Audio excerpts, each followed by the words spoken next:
Notice of this meeting was simultaneously given to the president and all members of the council. Availability of the agenda was communicated in the advance notice in the notice to the president and council of this meeting. All proceedings hereafter will be taken while this convened meeting is open to the attendance of the public. This meeting is being convened in accordance with the Open Meetings Act. A copy of the Open Meetings Act is located on the table by the members of the press. Any person wishing to address the council may do so by standing. When you are recognized, please go to the podium. Please sign the sign-in sheet located on the podium and state your name and the organization, interest, or person you represent before you begin speaking. Thank you. Roll call. DuPierre. Here. Clockman. Here. Kraft. Here. Laplin. Here. Weddington. All right, we're at our special meeting for the 2026-2027 budget. And first up is water, wastewater.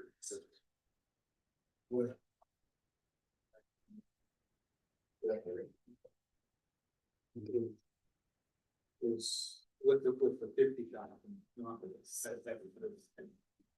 Well, that's that number in their updated budgets. Okay. Good evening, council. Good evening. Mike Adair, People Service.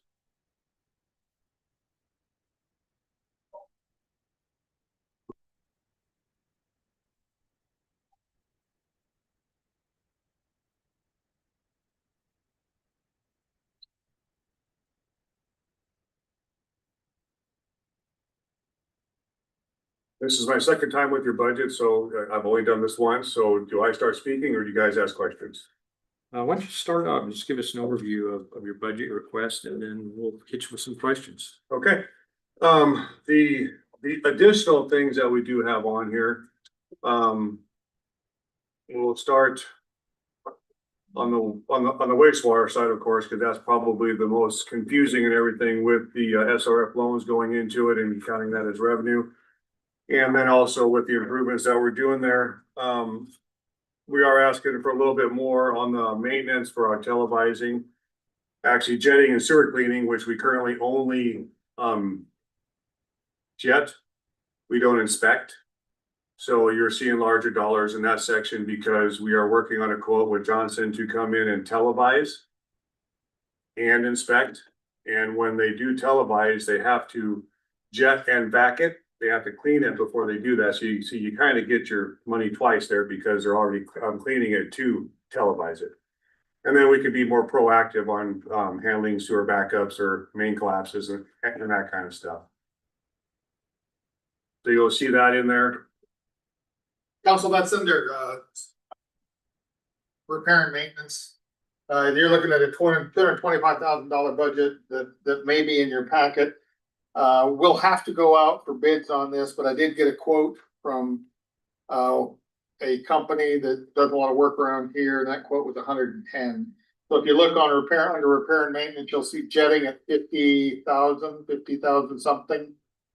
So we just bumped that up to 110 because that's the rough quote that I got from somebody who would be looking to propose to do it. And as Mike explained, it's not that we don't get our benefits out of jetting, but as it relates to some of the backups we've had, where we've had residents in here with backups, also some preventive maintenance, so that if we need to get ahead of something with pipelining, we've got the entire system. What are you thinking, Mike? 4 years to televise the entire system? A quarter of the town every year is what we do, but the advantage to vacuuming compared to just bringing in a jet machine and just jetting it out, you just move the problem down the line. It just continues to move down the line. So these people come in, they jet a main, they have a vac at the end of that. The proposal would be suck out. it wouldn't be these people. It would be the proposal. The request for proposal would be for someone to do that. Yes. To actually vac it out, and then they run a camera through there so we can have a good picture of what it looks like inside the pipes. It does sound like the company you were talking to does do vacuuming. They don't do a normal jetting, straight vacuuming from what they said. Mm-hmm. We were speaking with them, so that's great. And really looking at sewer and water together, you're less on the water side a little bit more on the sewer side, but they balance out to almost what you had asked last year. Mhm. Just some stuff moved around. So, Yeah, and keep Flat. in mind that this year's budget, we're doing well, but that's also with some improvements that we also made that weren't planned on being made. So I think it was a win-win year, you know, because we had the lift station, we did some stuff at the wastewater plant that we were planning on using the SRF loans for, which obviously got reduced dramatically. So I think it was a good year for us in maintaining that budget for you. yeah, I mean, it's pretty darn flat when you compare both of them together and Mhm. add them, so. And that's with the meter replacements on the water side too, keeping that up and keeping the meter repairs up as well. Totally agree on the vacuuming, the sewer lines. If you jet it, you're just moving the problem down. The It line. annoys me. Yeah. You guys don't have a lot of lift stations here, but where I come from, it's all flat. So I have 37 lift stations in my town of 3,000 people. We do not want to just move the problem down the line, you know? So yes, it does make sense. And if you do a quarter of the town every year, you're doing the whole town every 4 years, which is the industry standard. Well, then get it televised too. I mean, Yes. it establishes a baseline For your preventive ignition. maintenance. And then we can budget in the future, if we have to repair stuff or do anything, we can budget that. And our street department can take a look at that when they're doing their projects, so whether we, tear it up, so. Yep. I also like to say I've been very impressed, especially this year, on the responsiveness of your team. You know, we've had some pretty big things come up that you guys took care of very quickly, very efficiently. Even tracking down something that could have been, a 20-year plus problem. Now that we're still trying to figure out, especially with the contaminants in the lines, and I don't know if we would have found that without you guys there. So, Well, thank you very much. We just want to make sure we're doing the best for you. and we can, I think I say that I can see it. And I got a very good team, so I'm not gonna take that away from them. I'm sitting up in this chair, but that man back there and the team out there, they do all the work, so good for them. The knowledge base is what I think I'm the most impressed with, because. Well, that'd be me. No, I'm kidding.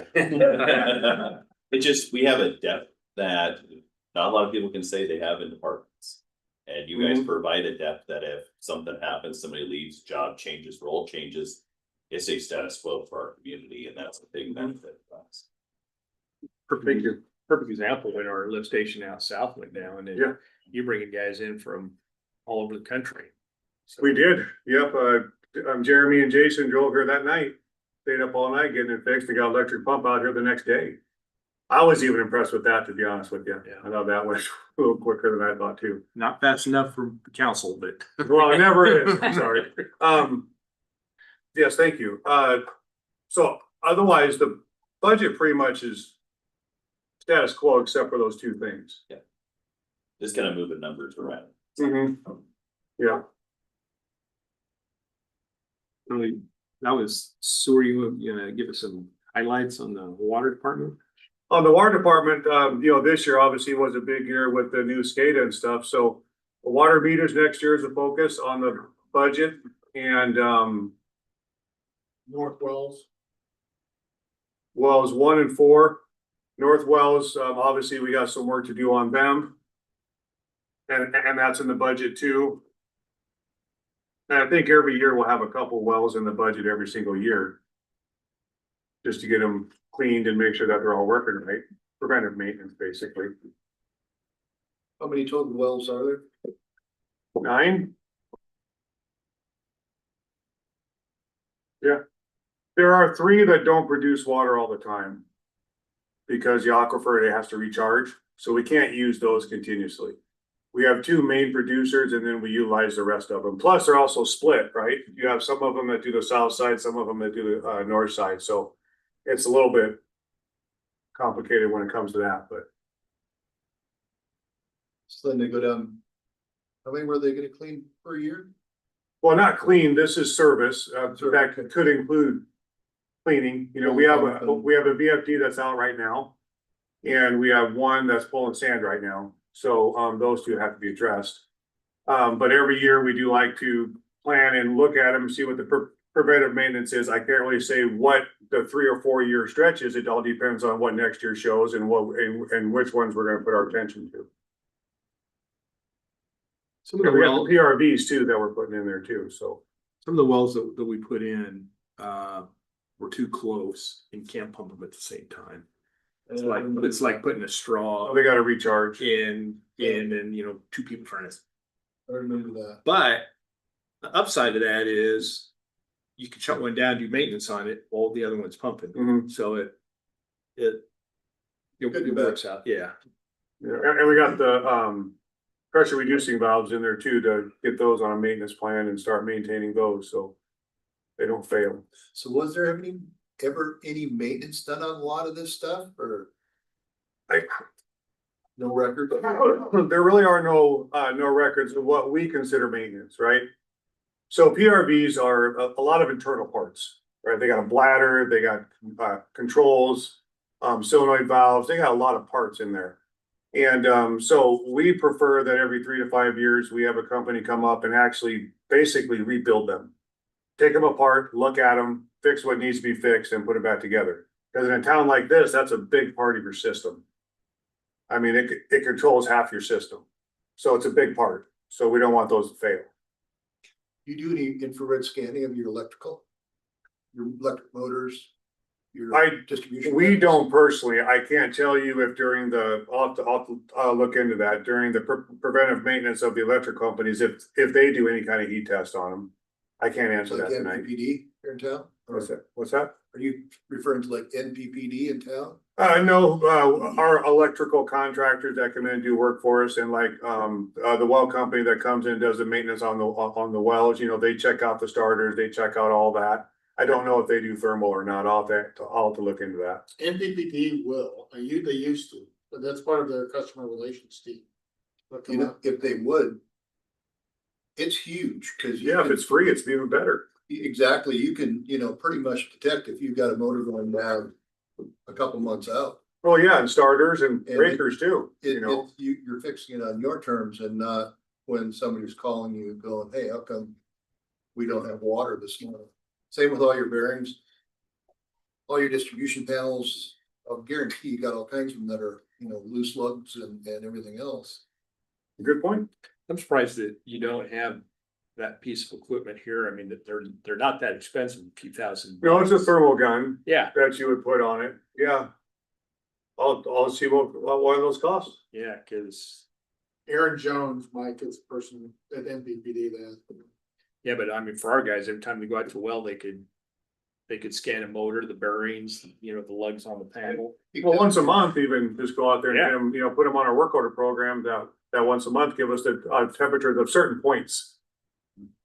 Yep, I mean, gosh darn it, it's just super easy, cheap, and you can set your maintenance on your schedule, not that piece of equipment. Mhm. Maintenance on Saturday. That's what preventive maintenance is supposed to do, right? Yep, Yeah. at 1 o'clock in the morning on a Saturday, Yeah, in the middle of winter. Gotta throw that in there. Exactly, yeah. Well, I like the overall expense or down from the prior year, so that's good. Well, hopefully with the more money we spent this year, the less money we'll spend next year because we got stuff fixed. Yeah. What are the plans for rates? Has there been any discussion on For what? rates? On the rates, adjustment of the rates, the water rates, the sewer rates? We set those. Yeah, I've got some information on that. okay. Yeah, I'm not involved in that currently. We do offer rate studies. If you guys want to have a rate study, we do offer rate studies as an added value. That we could, I could put you in contact with that department of our company and they can do a rate study for you. Just to see if it's panning out. I mean, to me, rate studies are a lot of, I call them complicated because I just want to know what's coming in and what's going out and are we making money to be able to pay for everything? That's the simple math, right? Then you get into the line items after you figure that out. But if we're in the red and we're paying for everything and we're able to create a capital improvement plan and we're able to, be able to sustain those type of things, then the simple math of what's in and what's out is pretty simple. So we can definitely help you with that if you guys want help with that, but Really tough to get a true comparison because, not every community has the same expenditures or the same revenues coming in, or some on a standard property tax, but yeah, because on a standard rate study, they compare you to to communities in your area about the same population. They pick about 5 and they get their rates and they do that. And you are correct. There are so many variables to that. Yeah.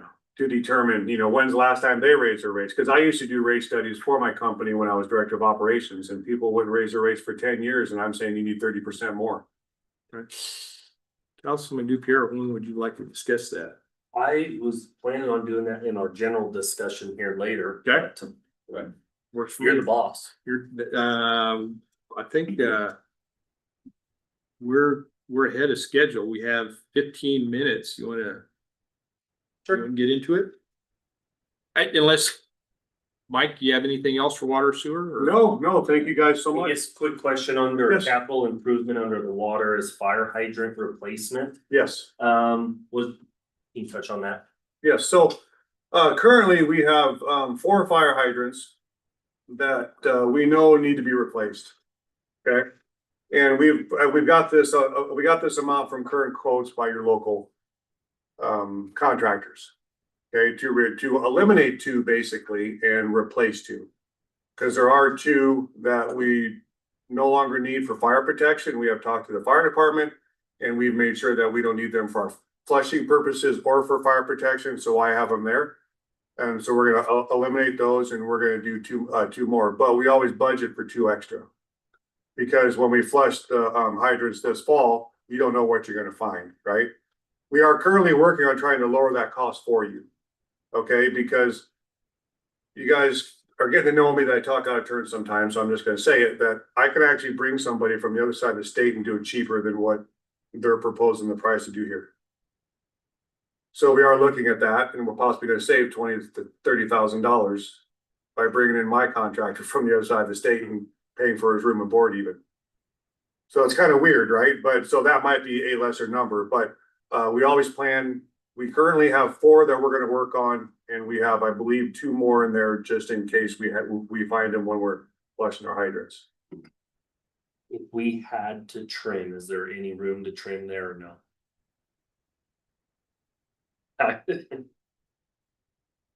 I currently don't find anywhere we can trim currently. Because we are trimming it as much as we can now, just with the preventive maintenance in mind, with planning for possible failures, with trying to be able to not have an interruption of service to anybody. I believe this is our best budget. Thank you. You bet. Yeah, thank you. Mike, one more question. You've been here now, what, 2 years? Yes. Okay, are you working on any type of comprehensive plan for the water sewer department? Kind of like what we're doing with the sewer on, this is our next 2-year project, 5-year project, 10-year project. So the council can then, budget accordingly and maybe bundle these things together as we go forward. We are starting to create that list. In 2 years, obviously, there's been some, SCADA systems upgraded. We got some PRVs. We are working on something like that.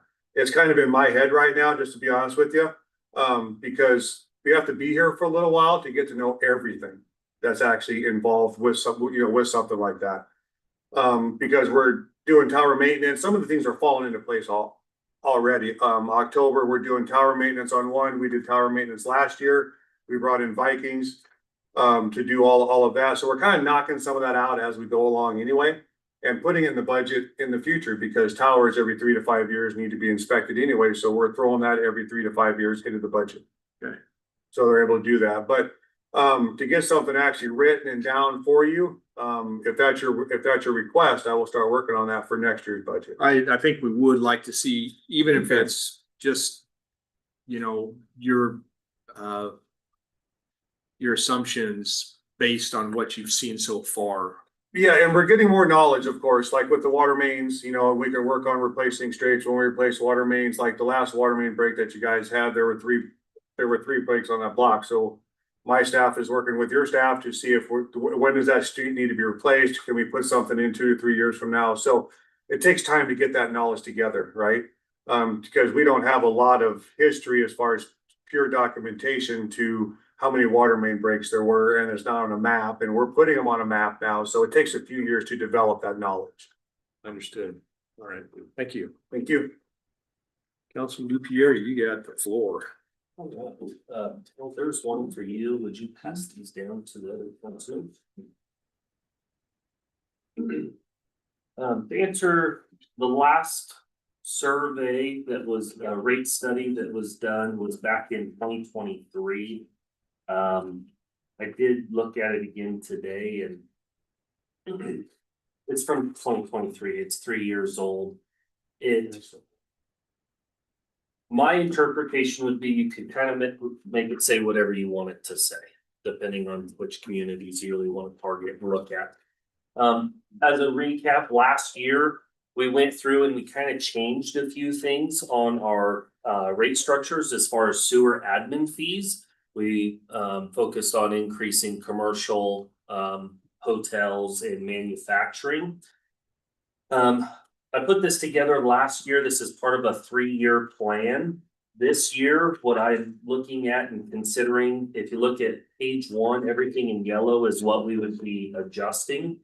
Again, we're kind of focusing on the commercial side of things, the hotels and manufacturing, and a little bit on the residential side.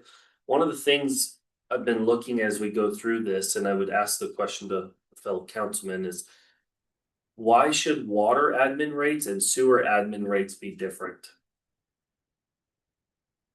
So my goal here with this is to just bring both of the admin rates up to the same over the course of the next 2 years. So that's really what you're seeing there, along with a 7% increase in the sewer rate per 1,000 gallons.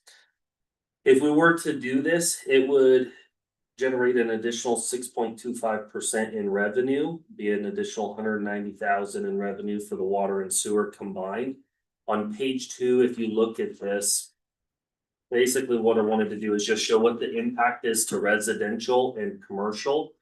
So if we were to make those changes this October, we can expect it to impact a residential home by about $4.09 as the average increase.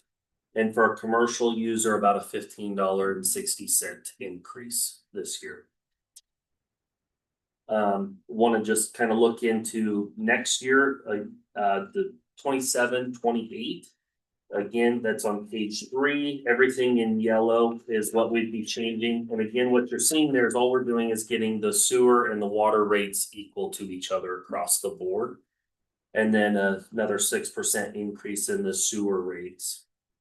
That would generate 175,000 in additional revenue next year. Page 4 shows the residential impact, $3.91, commercial impact $15.50, and then below all that, I just kind of wrote in there. Basically, what this has accomplished is over the course of 3 years, we would have increased water and sewer revenue by 508,000. Or 17.5%, while only increasing the average homeowner bill by $8.72, or about 9%. To me, I think that's a win. I think we've gone too long where we haven't really balanced the capacity and the use between residential and commercial. We know that commercial uses a lot more capacity than residential. And we have not been charging for that. On that page 4, by the time this is all said and done, they put the average commercial bill at $149.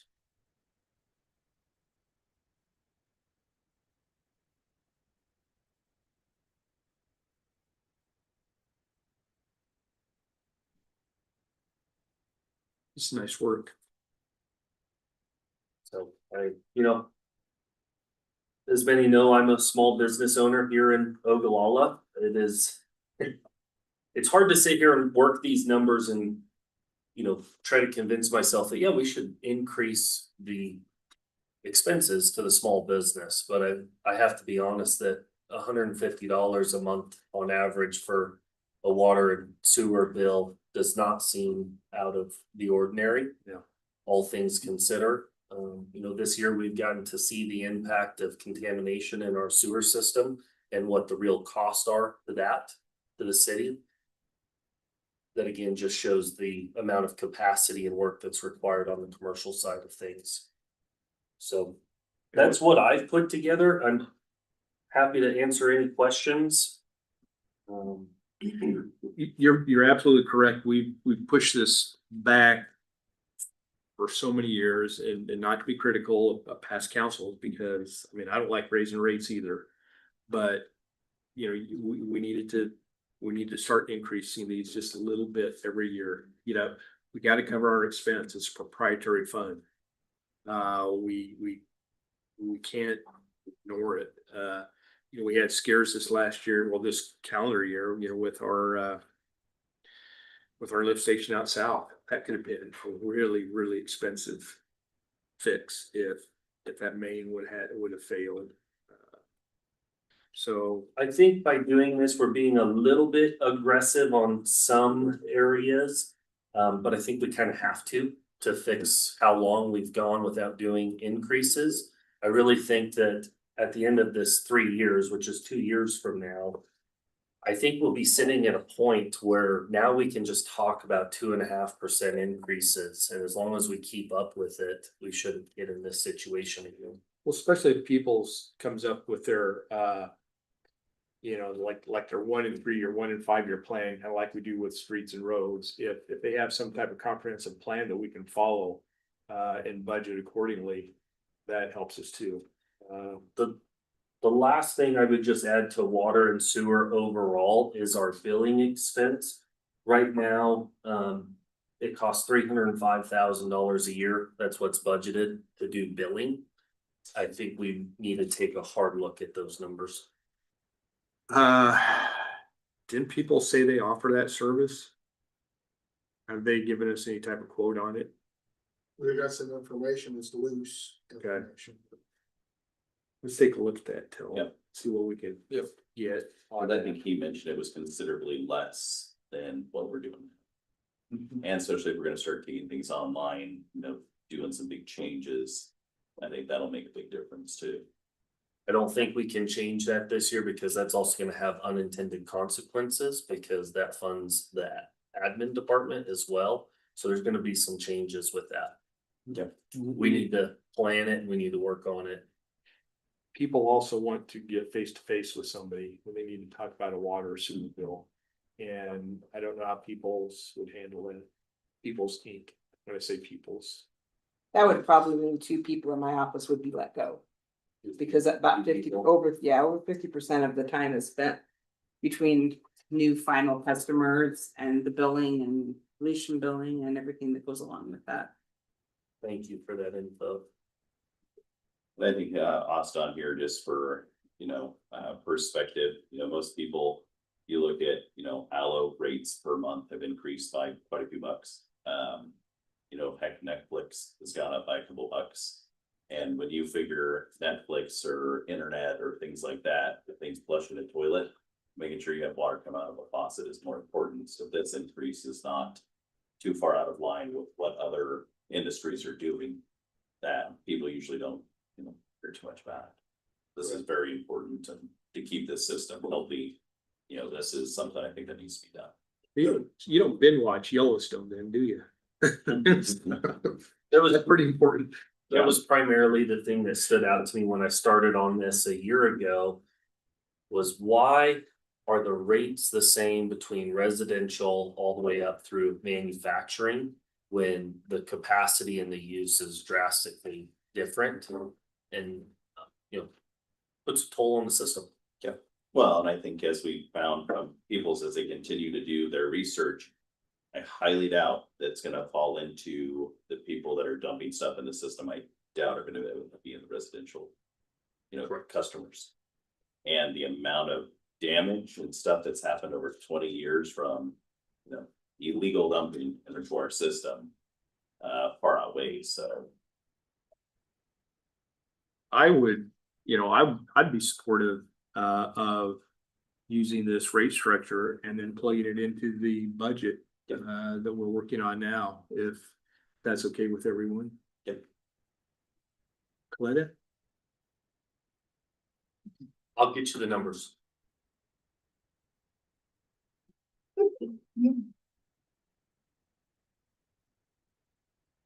Nice work, right on time. Anything else? That's it. Thank you. Good job. Hey, Good job. this is really nice. It only took a year to do it, but it was Thank worth it. you. It was worth it because no one else really wanted to. Well, it's a culmination, because you worked on it last year and had that, and now not only do we have a plan this year, but also now we're looking for what the following year is and keep going. So great job on it. It was minor edits from last year's, and that's all we'll continue to do, so. For me, I'm impressed with the amount of growth we can get out of it while keeping the actual exposure to residents so limited.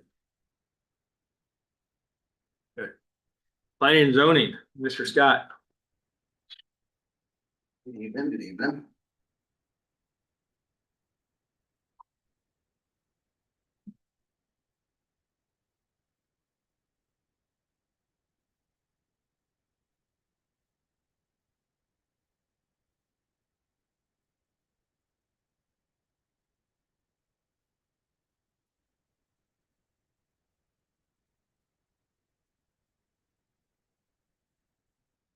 Give us your summary.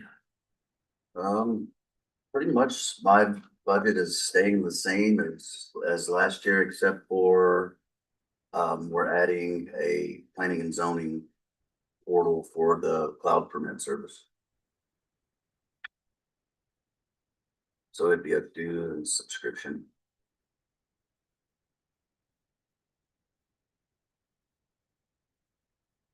I know we had last year, we had that, the quota enforcement stuff, and I know some of that we didn't have it utilized too. So there's some carryover there, and that's down, but overall budget request is down, so. Where are we with that?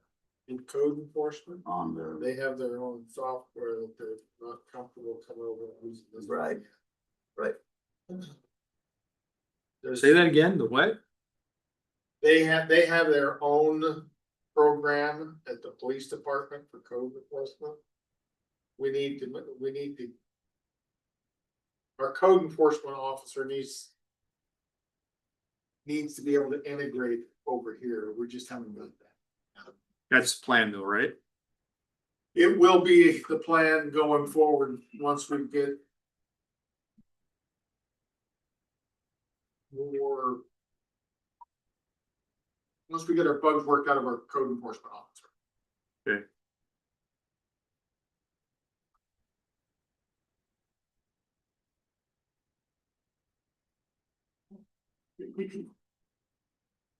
What was that number that you just threw on my desk a little while ago? 3960? Yes, I believe so. Something. Yeah. If he wants to add in to do some subscription. Correct. I put that in this week for Cal. Did you? Yeah. Okay. And I put it on the changes. I would say I had. Yeah, this, I think Cal sent that out to the Yeah, council. yep, so, yeah, part of that Excel sheet that we gave you guys for budget changes. It'll be 4164 How much did we add there? 3960, I think. Yep.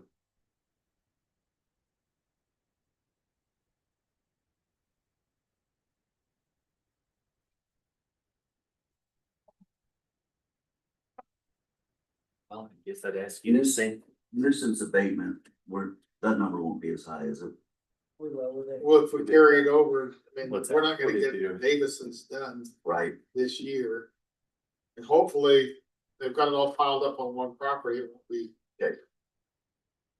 I feel like I'm just gonna ask everybody, is there any trimming that we can do? What do you have for nuisance abatement? yeah. 75. I think we'll need to keep it pretty close to there depending on what happens. There's a couple projects right now that are in the works that groups are working on. But some of it's gonna be timing that we won't know until we get into the end of the year if things are happening. So we'll probably be looking if things fall to where we have to do cleanup. From my perspective, in some will probably be spring, depending on the weather. So we'll probably see those expenses maybe in the spring. Hopefully they'll resolve themselves and we'll have a savings, but I think we still need a budget. So the software for $6,700, is that cloud permit plus this additional 3950? I think the 3950 was added in there, right?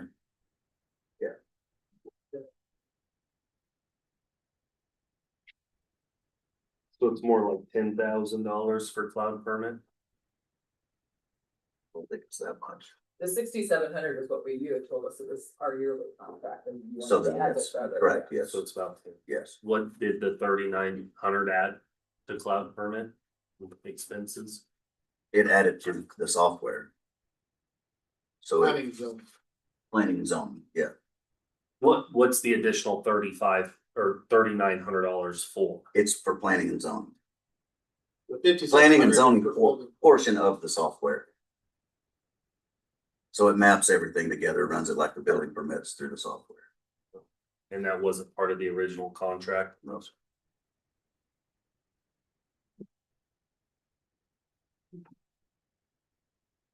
Yeah, I don't see much in there that we could change.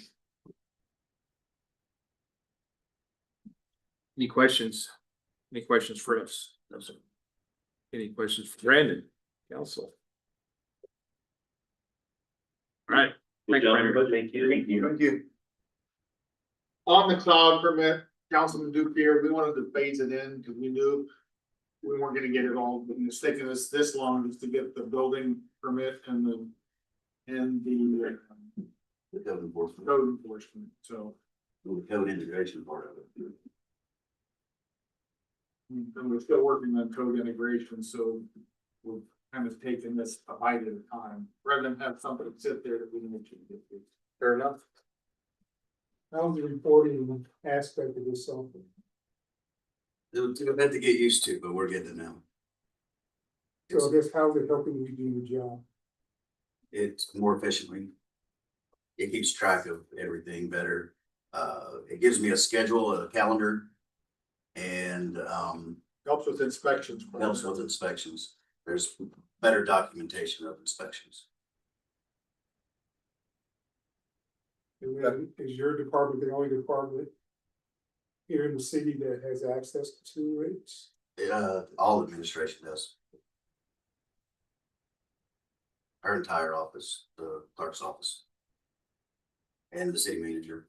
Well, I think We have that. anyone comes in here who wants to see it probably through the Freedom of Information Act and take a look at it. Be correct, Saying, hey, I want to see that person's permit. correct.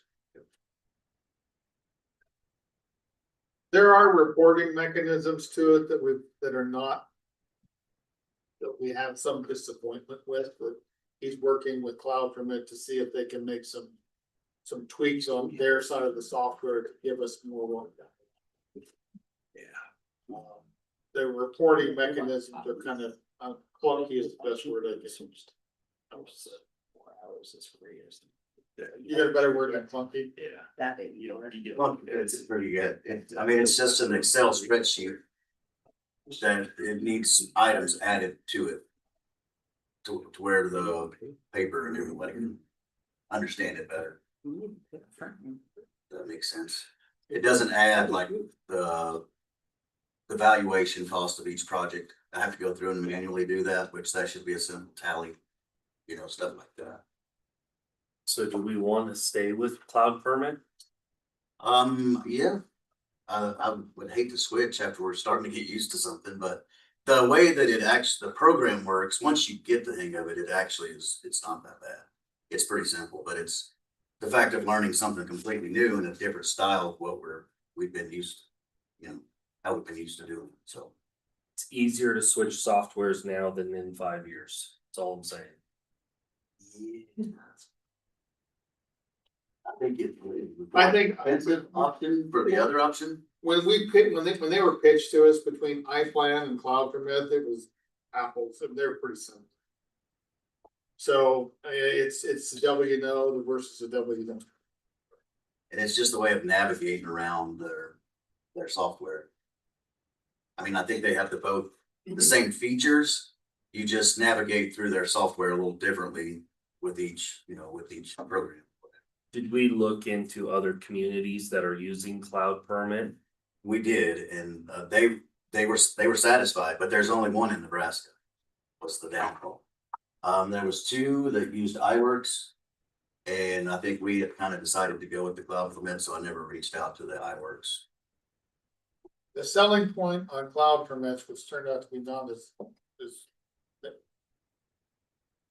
didn't go as smoothly as what we wanted, was it was supposed to integrate with our payment software, and that took a long time to get that to, Is it working now? it's working. Yeah. Beautiful. But that Finally, after a year. was hours. It was ours. Yeah. There's a lot of contractors now that are getting used to doing it, and so they're doing that instead of bringing a paper in the office for a permit, and they're getting pretty proficient at it. Yeah, they are. The one plumber that I thought wasn't actually has it pretty well, so. Good. That's pretty impressive.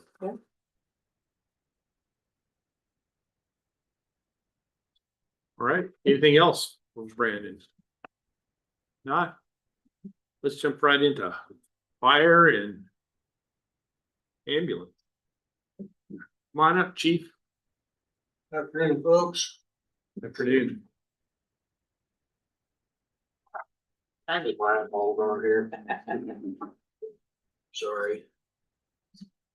But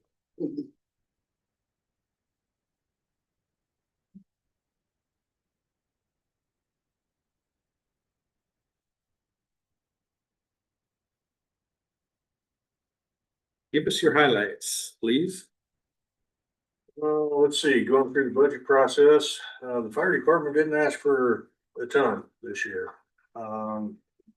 We've got some, ongoing maintenance issues with, some of the older equipment, namely that, power ladder, to 22-year-old chassis, so it's gonna take some repairs, and it's a specialized apparatus.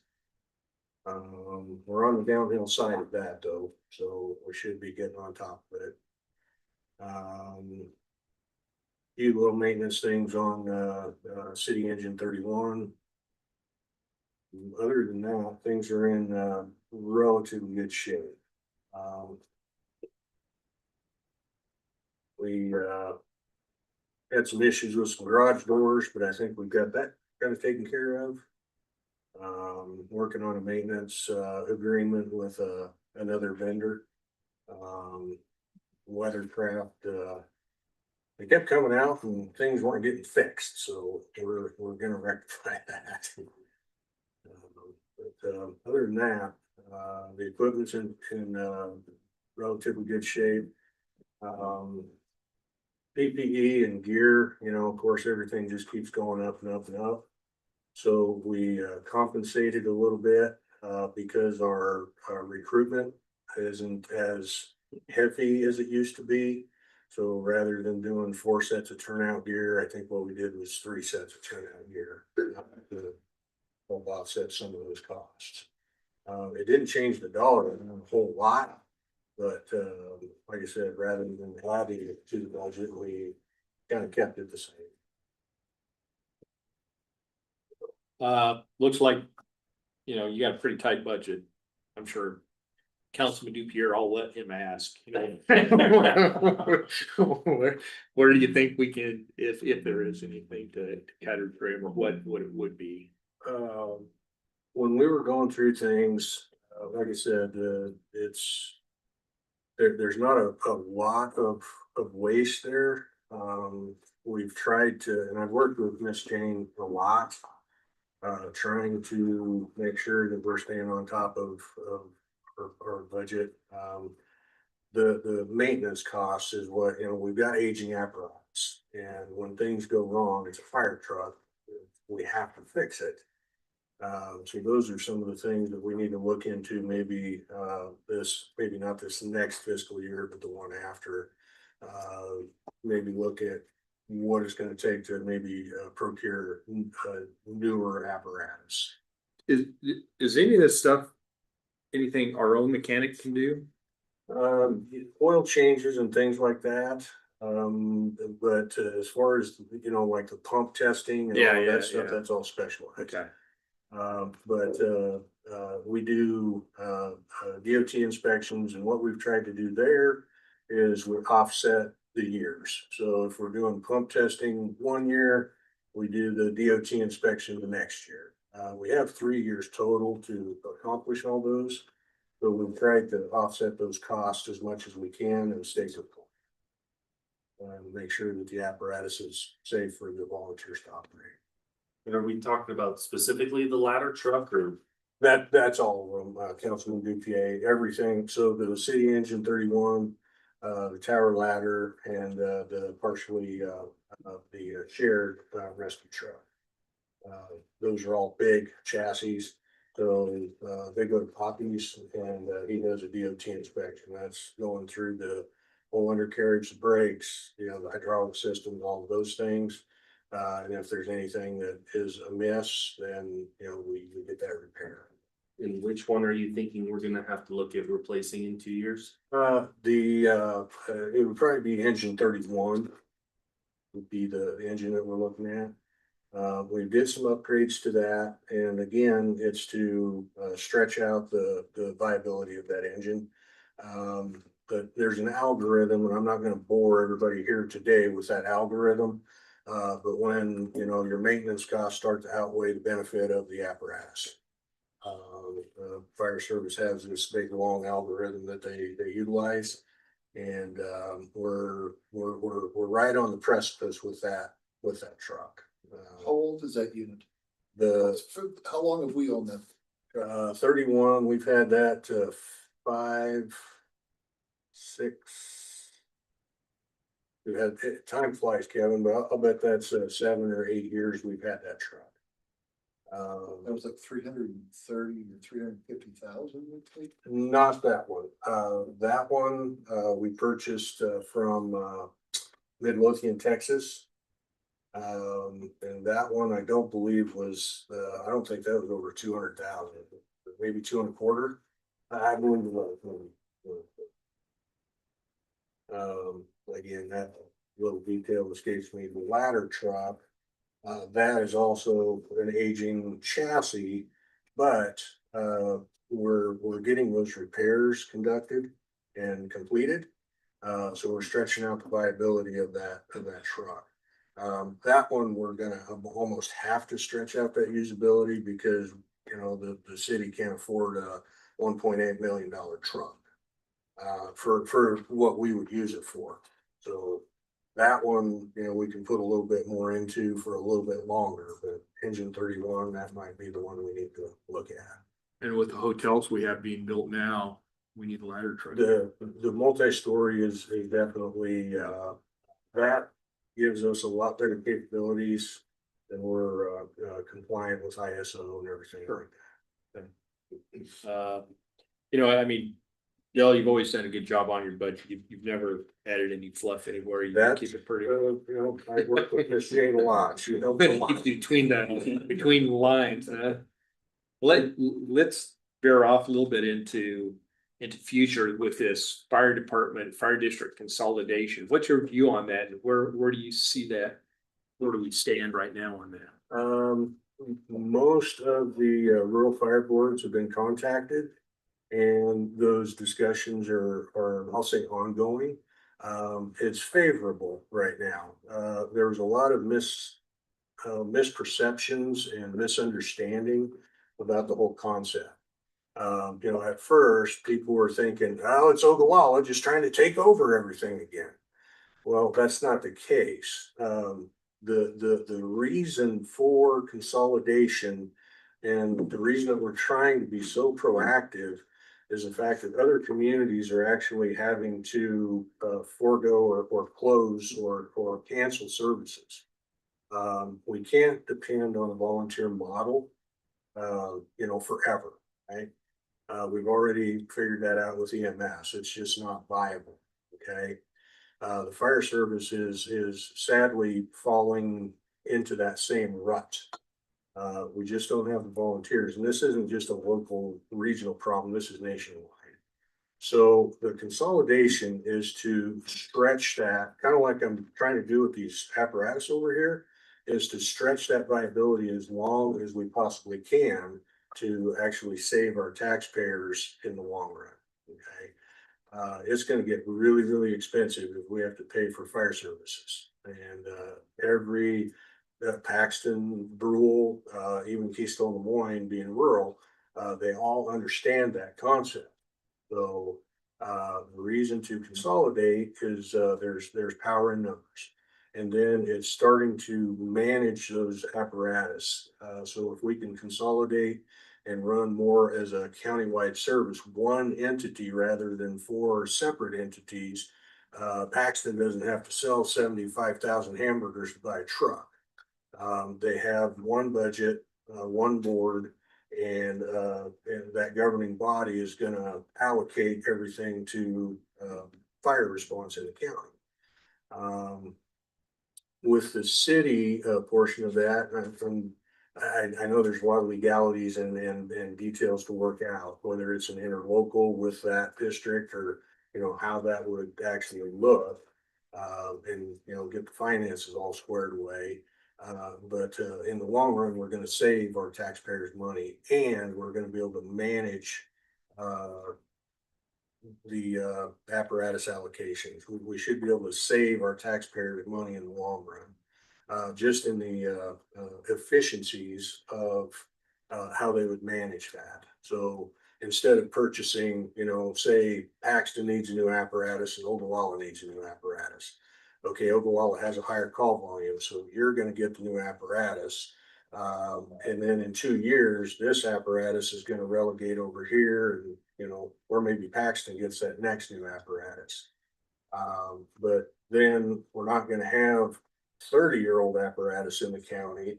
We'll have, you know, apparatus that's not over 10 years old. Now, because I understand Ogallala would become part of that district, correct? Yes. Okay, Yes. and that district would have its own governing body. Yes. And you would have your own tax levy. Yes.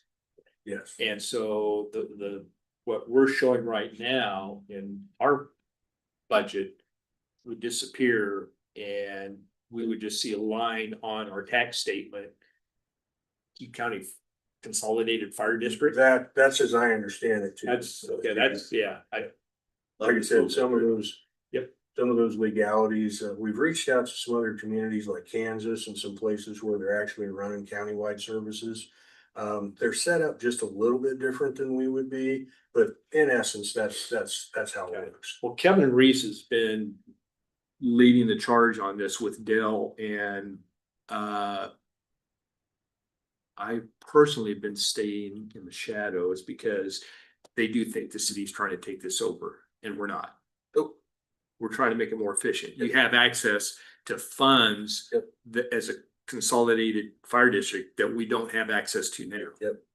Every year we get just get a check. Not a lot, but every little bit helps. Yep. So 80 to 85,000 is population based for the county. So that would be annual income. It is good, but it is very complicated to get this thing done. Yep.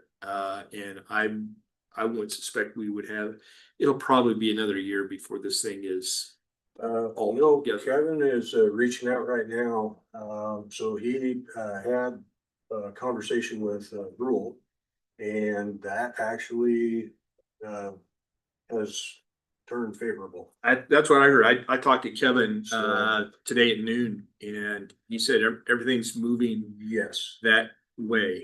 Paxton, they were ready to sign a contract that day. I mean, they after it all got spelled out and we had the presentation with PowerPoint and then explained how everything would actually work. It allayed their fears that they would be getting the cast offs and the leftovers. So They get it all. And it's no. Well, I mean, but the equipment, all the equipment belongs to the entire district. Yes. So they have access to everything. Yes. And that would help our volunteers in the stead that training then could be unified as well. The equipment would all be the same.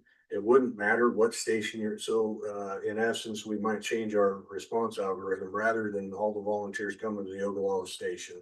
Say it's a rural call. We have people working in the rural area. They would just go to the rural station, get on a rural truck because they're a Keith County responder, not Ogallala, rural KL, whatever.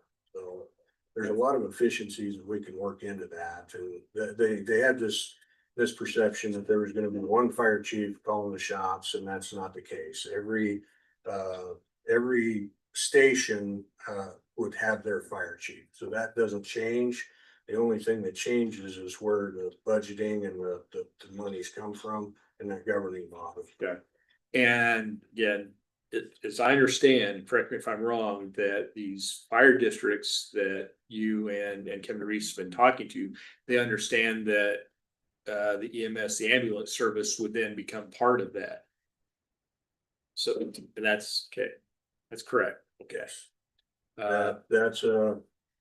That's at the end of the conversation, but it is included in every conversation. So that helps us resolve the issue about how do we handle EMS service, which, you know, the city doesn't want to provide service exclusively for Ogallala and stop the city limits. I mean, it seems to be working now, but I tell you, the funding is a little tilted, I think. EMS is very, it's not a cash cow by any means. No. So, under the guise of that consolidation, it would become Keith County Emergency Services, which would encompass EMS as well. So do you have any comments or any questions on the ambulance budget, or is that Jordan and Dave doing that budget? We go over the tertiary stuff, but it's mainly, just some admin items with, the building over here.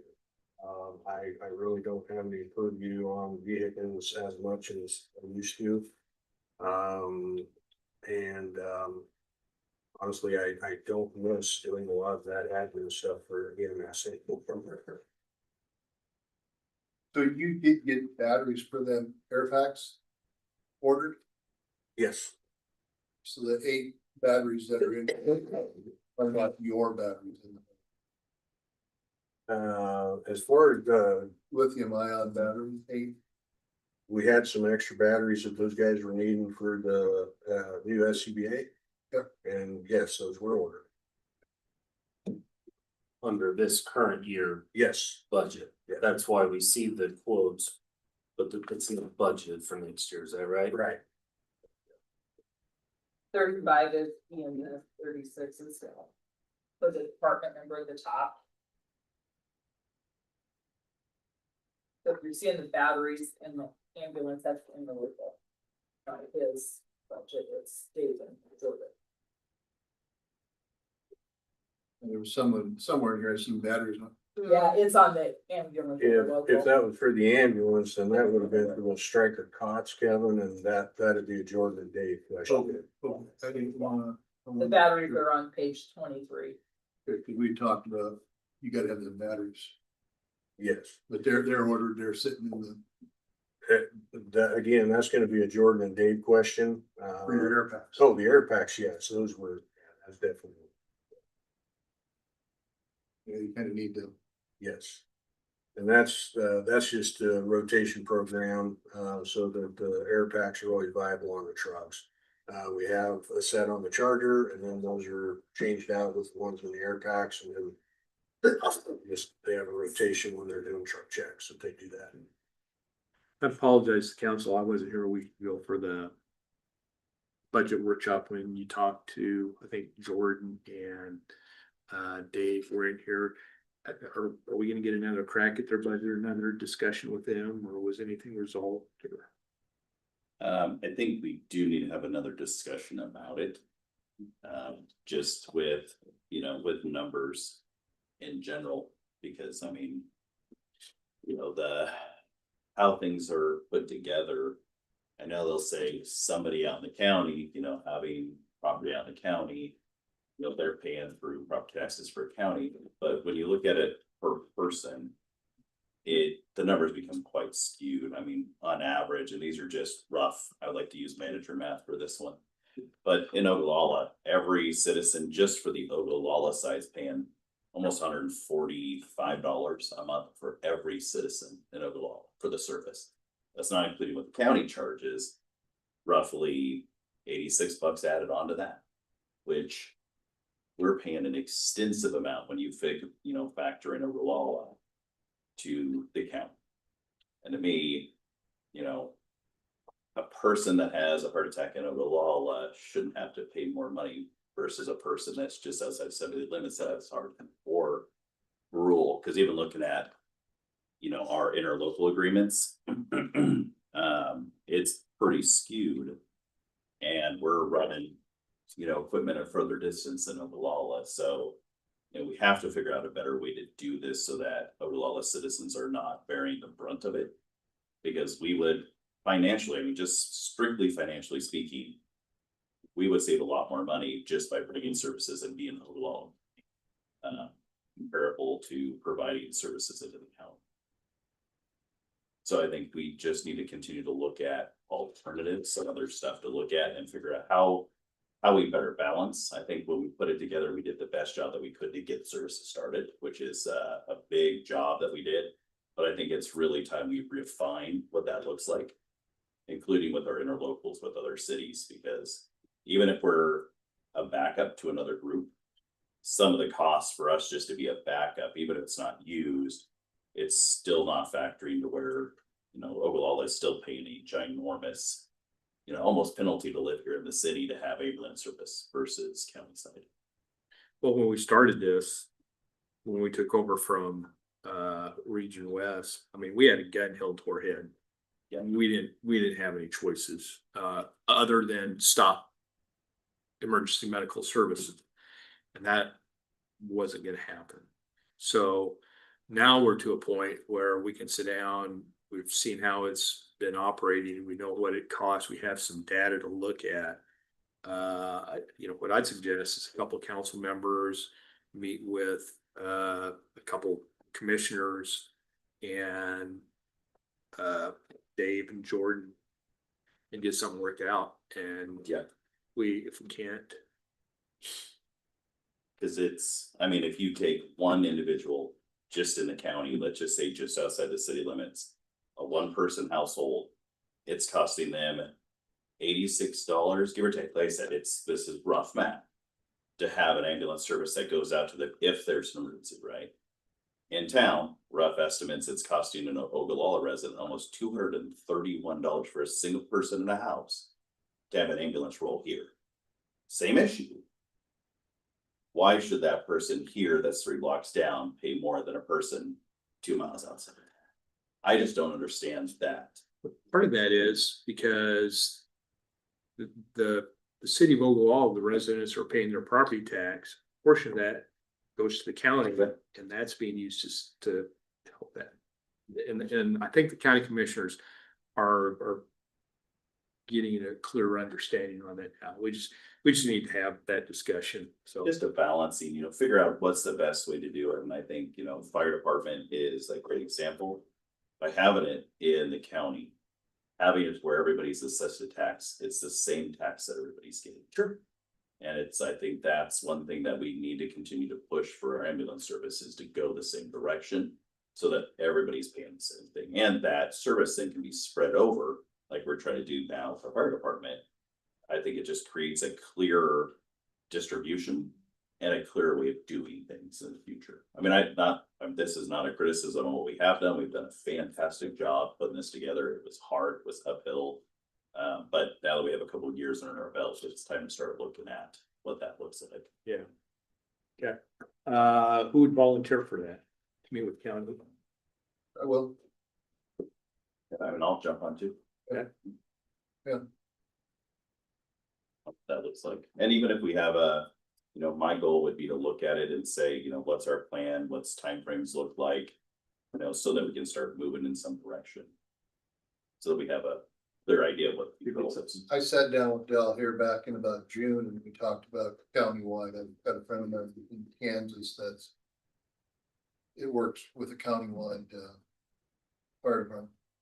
And I said, you know, let's give ourselves 18 months and by then you should be operational. You know, you got all of 2026 left and then 2027, you got all your policies in, meet with the attorneys that need to be met with. And up and rolling by January 1st of 2028. And we sat and talked about that one day, you know, that's doable. Sure. And set that as your end goal and work towards that and then meet that goal. Yeah, I And think that goal, Kevin, and I haven't talked to Kevin Reese, the last few days. But these conversations that are being had, like I said, they were kind of wanting to move on that. And it may be, that they were actually shooting for July of this year. Well, that wasn't gonna be realistic. it's not- But by July, which would be the county fiscal budget of next year, this may be very possible. well, then you're ahead of, then you'd be ahead of it, but yeah. Yeah. You know, your end date is December 31st. Right. Come hell or high water. Kevin's been talking to some attorney, whoever deals with the fire departments across the state. Yes. And I mean, they're gearing up, come out and start drafting documents. Yep. So Get an attorney They're- involved and. they're, there are little issues about certain equipment, certain funds that each district has, been gifted to them through memorials or whatever. That can be handled in the agreements, but I think within 12 months, we ought to have this thing. Up and running. Yeah. You know, and the other thing is, we don't have to budget a new bumper in 2 years from now. That's right. That's counties.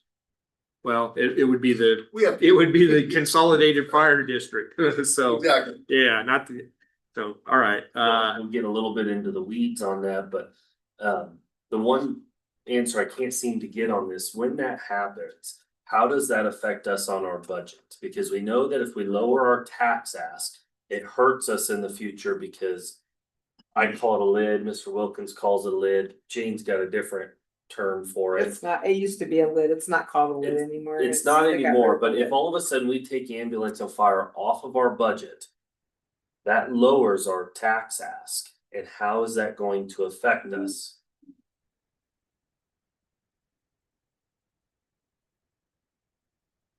I would say that's not going to be an issue unless we wanna bring them back.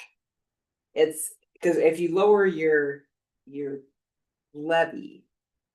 Then as long as you don't need to increase it to take on something else, you're okay. Just your increases are limited in the future when you lower your levy. So you need to be careful about lowering it if you are gonna see something big in the future. So if it's like a project and Dell says, wait, I wanna come back, that could be a problem. That might require a plebiscite in order to bring it back, because you'd have to go to the voters in order Right. But would- to make that adjustment. Are you talking about like municipal equalization funds? Where you would. Well, that your Yeah. levy is based on that as well, but I'm just talking about just Yeah. your ability to increase your levy Yeah. over Right. in successive years would be decreased. Then we gotta then add the question of the equalization funds on how will that affect us? That would affect us. And that's gonna Definitely. affect us. Yes, 'Cause, I mean, but that's based on Because the average ultimately- levy across the state. and I'm not saying that anybody here is going to do it or county's going to do it, but it's a question that we have to ask. It could be an easy cash grab. That is my concern to protect the taxpayers, cause if we remove all of that off of our budget, it provides an opportunity where we can just continue to take, and it looks like we lowered our budget, but we didn't. I'm not saying anybody would do that. But those are my questions I wanna ask, us and county commissioners as we do this, what? Question needs to be asked. I think you'll still be here when that happens. I hope you already, if it lowers, yeah, if this happens, if they take over that levy. And that amount then would go away from us. I sure wouldn't vote to throw it at anything else. I look at our tax asking dropping that amount. Yep. But we just have to understand that that's going to affect us in probably two different ways. It would affect us, as Jane said, if we had to get it back. And We could only will- get back it a little bit at a time. Correct, but we will lose equalization funds. And somebody told me that, and I don't want to say who, but they've done municipal budgets. They did a napkin math on this. They said it's gonna be about $50,000 for Oglala. It's not a huge amount. I'll tell you who it was. 50,000 of Less. municipal equalization less. Yeah. That sounds reasonable, yeah. And it depends on what all the other municipalities are doing. It's That's right. based on the average levy across the state, so if others are lowering their levy as well, it doesn't affect us. Yeah. But that's But kind we're of the gonna- logic, we can safely assume that everybody else is going to be increasing naturally. And all of a sudden, we have an outlier year where we're dropping. Right. Pretty tremendous. What we could do again is if we're gonna get. Okay, we're gonna lose $50,000 by doing this in municipal equalization funds. We're not gonna tax. We're having 500,000 go away. It's gonna be more than that, but just for simple math, okay. So instead of just writing off that whole 500,000, we'll write off 450, we'll keep 50 for that 50 equalizations fund we lost. But that's inherently the issue, and it's probably small potatoes in the thing, but we are now taking state funds and we're now taking additional money from taxpayers. Cause that 50,000 comes from state funding, and now we are asking, cause in your case, the 500,000, we're going to take off of our books. Ultimately, the county is going to tax that as a new taxing authority. And we're going to ask for an additional 50,000. It's rather small. Yeah, and until we get all these districts together, see what their consolidated levy is, some's gonna go up, some are gonna go down, and that's been an argument with these guys too. I think we got that worked through, when we did the math, it was. Between $38 and $110 that those would vary. It was not that much when you look at the grand scheme of things. All right. And Mayor Kraski's absolutely right. Some are gonna drop and some are gonna go up. We run you out for long enough over time, and I apologize, not I hope I keeping good answered all control your on it. questions. Anybody have any other questions for Dell? Okay, Yeah, stuff to say about the municipal equalization, so the statewide levy for 25-26 was about 28.5 cents. And we're at 32. So I don't know how much that would affect us, we'd have to do some math of what people's levies are, but. okay. We may look to you for some idea on that here soon. So Chris, Councilman McLaughlin, and Tell, we'll get something set up with the commissioners and see what you can figure out for a budget. All right, thanks, Dell. Appreciate it. Everybody's time. Thank you. I appreciate all your support as well. Thank you. Thank you. And the unicameral, you can't predict what they'll do either. Right? Yeah, everybody might be losing municipal equalization. Our You want the new airport? assistant city manager, Airport manager. AW. Somebody goes by too. Make sure you sign in, Kevin. Airport, we still have not, we're budgeting for the contract that we have in front of, Roki, which is, a little bit higher overall than what we had been dealing with Handy. Roki made some modifications to that agreement that we did not find acceptable, so it's back in their court. The city manager will be meeting with another alternative tomorrow that will take it back to the other level. If that doesn't work, then we bump up and take it over internally. Ideally, as we've discussed before, I would like to get fuel at more of an arm's length. We've had a bad year with fuel. The avgas pump still does not work unless you know just exactly how to work it. We have a $15,000 bill that is on hold from being paid until such time as it works. My next step is to reach out to them and say if it's not fixed by a certain date, I will contract with another company and we'll talk to Mr. McQuillan about nullifying that bill. In regard to the improvements, runway 826. Looking for a spring construction on runway 826. You'll see, I think, 8 million in the budget for that repair. Bids came in very favorably on that, which left us about $900,000 that we could spend on additional projects at the airport. I met with the State Division of Aeronautics and our engineers to talk about what they're recommending for improvement, excuse me. Their recommendations, and then we're talking long-term, and perhaps there has been some discussion about high net worth individuals wanting to extend that runway an additional 800 feet, 900 feet, to make it a 6,000 foot runway for heavier jets. That would be the cost of about $2.5 million, which would be outside of FAA funding. So with that in mind, and with what the engineers and Division of Aeronautics is recommending, we're going to use the extra $900,000 for a parallel taxiway on 826. That would be something they would recommend anyway. Into my discussions with the Division of Aeronautics, we talked about the fuel farm. A new fuel pump on the avgas pump is about 80 grand.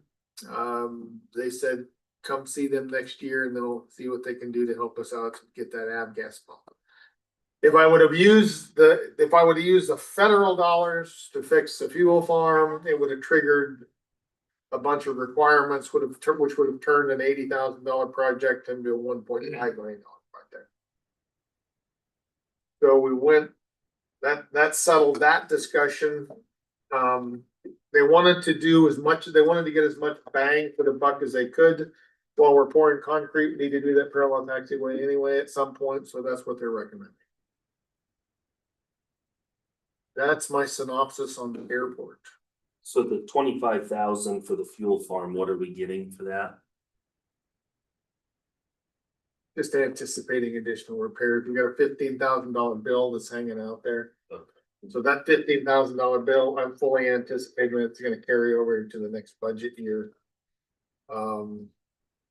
The credit card reader, that costs us about $500 a year to fix that. We've got $3,000 in new filters, and then just possible cover some of the additional repairs.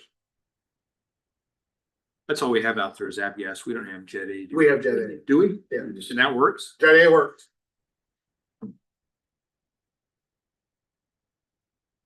The crack and joint sealing, I assume that's for runway 1331. Crack and joint, we try to do a certain amount of linear feet every year just on continual maintenance.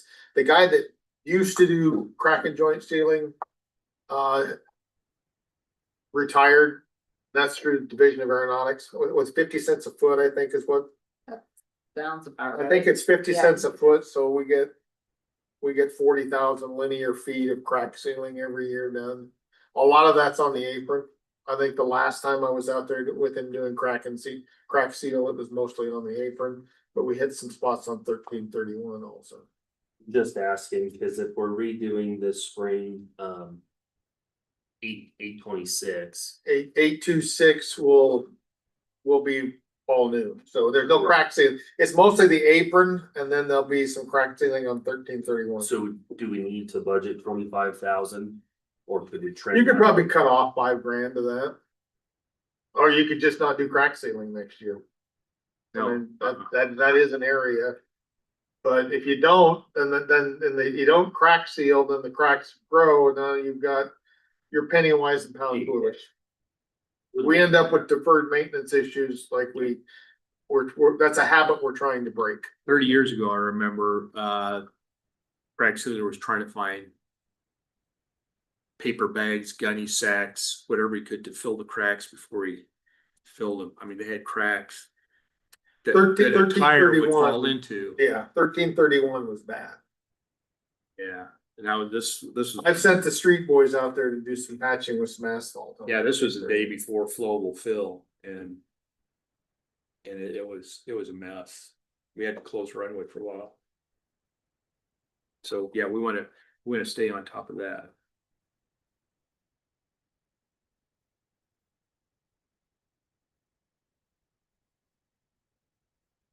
We did hangar inspections today. Dog's getting his wings under him. Unintended. Any concerns with any of the buildings out there? All the buildings are in pretty good shape, just maybe some general maintenance. Fence is probably in terms of in need of repair. The fence, I threw that out as part of that 900,000, they kind of said, well, we got other money for that, so. So the good news is, this is a conversation that's not made me very popular in the aviation world. As I keep asking this question, does Nebraska need 80 general aviation airports? Well, the state is hearing that. After 3 years of that question, the state is now asking, do we really need 80 general aviation airports? Which will help consolidate funds in maybe more sustainable airports. With the increase in fuel prices, I had somebody land at our airport, even though we've got to note out the avgas is unreliable. They landed here anyway because Scottsbluff didn't have avgas, Sydney didn't have avgas, Alliance didn't have avgas, and Grant didn't have avgas. Yeah. And probably the only reason I do have avgas is because I can't pump it right. Well, the other one, We got it, but we can't sell it to you.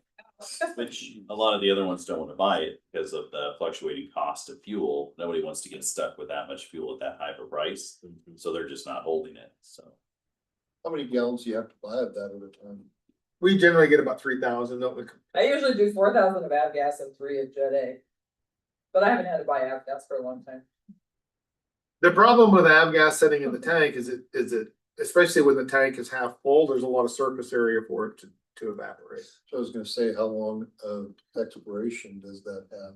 I specifically asked the gas supplier, and he said it really isn't a concern as long as we're checking the weights. We also need to change our policy somehow that we can adjust our rates quicker.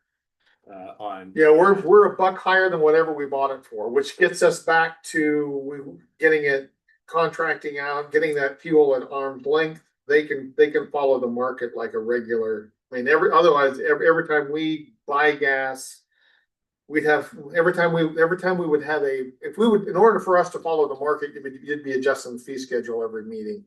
And then you're 2 months or a month behind from whatever the market is anyway. Well, you could set a fee schedule with something that gives somebody some leverage to change it. We just have never done that. Yeah, that's what we need to do. Yeah. He's already written it down. So. All right, we're in. Any more questions for the airport? We're running behind, trying to catch them up. Thanks, Assistant City Manager. Community development.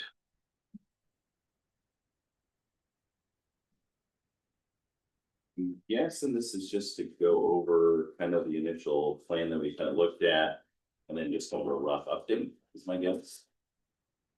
I think we have, based on our current budget, going along with the initial, the pool of funds for community development for kind of our smaller asks that we've done that 5,000 at a time. Those different ones out there. I believe, based on the plan itself, for the stabilization year, I believe we budgeted, was it 20,000 of that pool? Just to double check on that, James. Yes.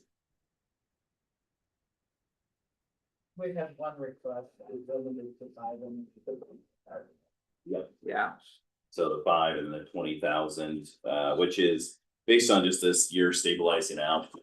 And then looking at if we do kind of continue to move with the plan, then next budget cycle, we would do a 40 in there, which would cover more of the totals. But that also depends on some factors. We've been having conversations with Chamber of Commerce, as most of you remember, kind of looking at the plan.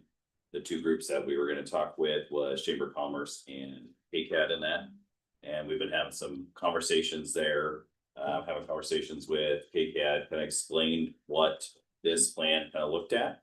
And then, they're kind of looking at it internally. They've had some conversations. There'll be a continual plan of refinements, coming back with some different ideas just to make sure that we're all on the same page. That, items are being met, that understanding is there, and how do we adjust for that? So, that's kind of why we had done it this way, or why my recommendation was out here, keep everything steady. At least this year when it comes to some of the stuff, especially KCAD. Just to give that allotment of time for continual conversations to make adjustments and have those conversations about where things lie. Expectations, there's a lot of moving parts. I know Mary can definitely talk to that. There's so many moving parts there. We want to make sure things don't get dropped, pushed, or changed. It's hard to do that in the flow of, hey, you have 2 months to make a change. So we do want to give it time, just in my opinion on that, to have those additional conversations. You know, Austin was having some conversations with Chamber of Commerce too, based on what that looks like. I don't, do you have an update a little bit on those conversations? Yeah, so at last month's meeting, we talked a little bit about this, and the executive committee met afterwards and talked with Lana Shaw a few weeks later in regards to it. And one of the things that kind of came up at that meeting was, hey, what's working, what's not working, and all fingers pointed back towards Sounds on the Square consumes a lot of time for the chamber. They're averaging probably 75 to maybe 125 people there for Sounds on the Square for the concerts. They do 4 of them throughout the summer. They figure hard costs are somewhere around 13,000, soft costs could be 16, 17,000, just with the amount of time that it takes. And it's a headache. And so we kind of tossed around the idea in that meeting of, well, we could do a little trimming and you guys didn't have to do Sounds on the Square this next year. You know, what would that look like? What's your thoughts? And overall, it sounds like they'd be happy to do that. You know, if we're willing to, you know, trim the budget a little bit and not put that on them. Kind of what we were talking about is right now we've got 10,000 assigned to community events and 17,500 assigned to general operating support. And, you know, let's take that community events from 10,000 down to 5,000 and operating from 17,500 to 12,500 saves us 10,000 and don't require them to do Sounds on the Square. They can continue to put that 5,000 into anything that has to do with public community events. That could be their trunk or treat event. They've got a few different ideas as far as kid activities. Possibly put some of that money and resources into Rendezvous Square, just kind of consolidating some of those efforts.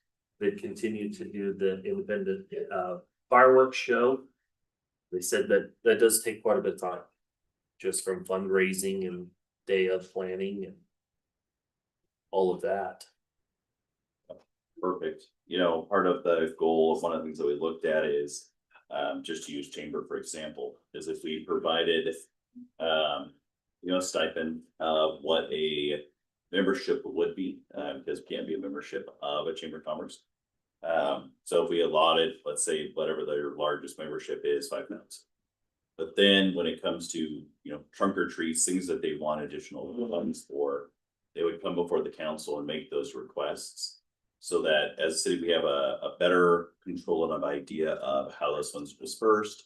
We could look and see where those would go. There were some discussions on, do we do that with a separate, you know, board? Does that come before us? Just because we have other community development things that come up throughout our year where people bring it up and say, hey, I have a great idea. I want to put, you know, a mezzanine over blah, blah, blah.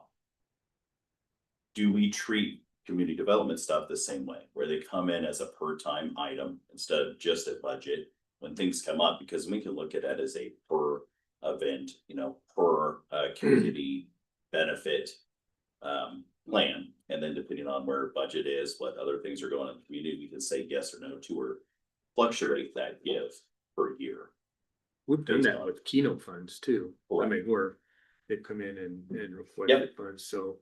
It Yeah, could help just consolidate it. Kind of, yeah, you know. I mean, Yeah. if we wanna just put up a fund. Mhm. Funded, I don't know, $50,000, $20,000 or whatever.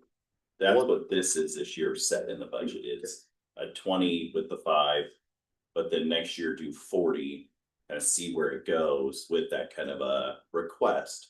Because then it does allow some, because there's gonna be sometimes where community groups, we may see a priority, something where they need more funding for that year than we're allocating.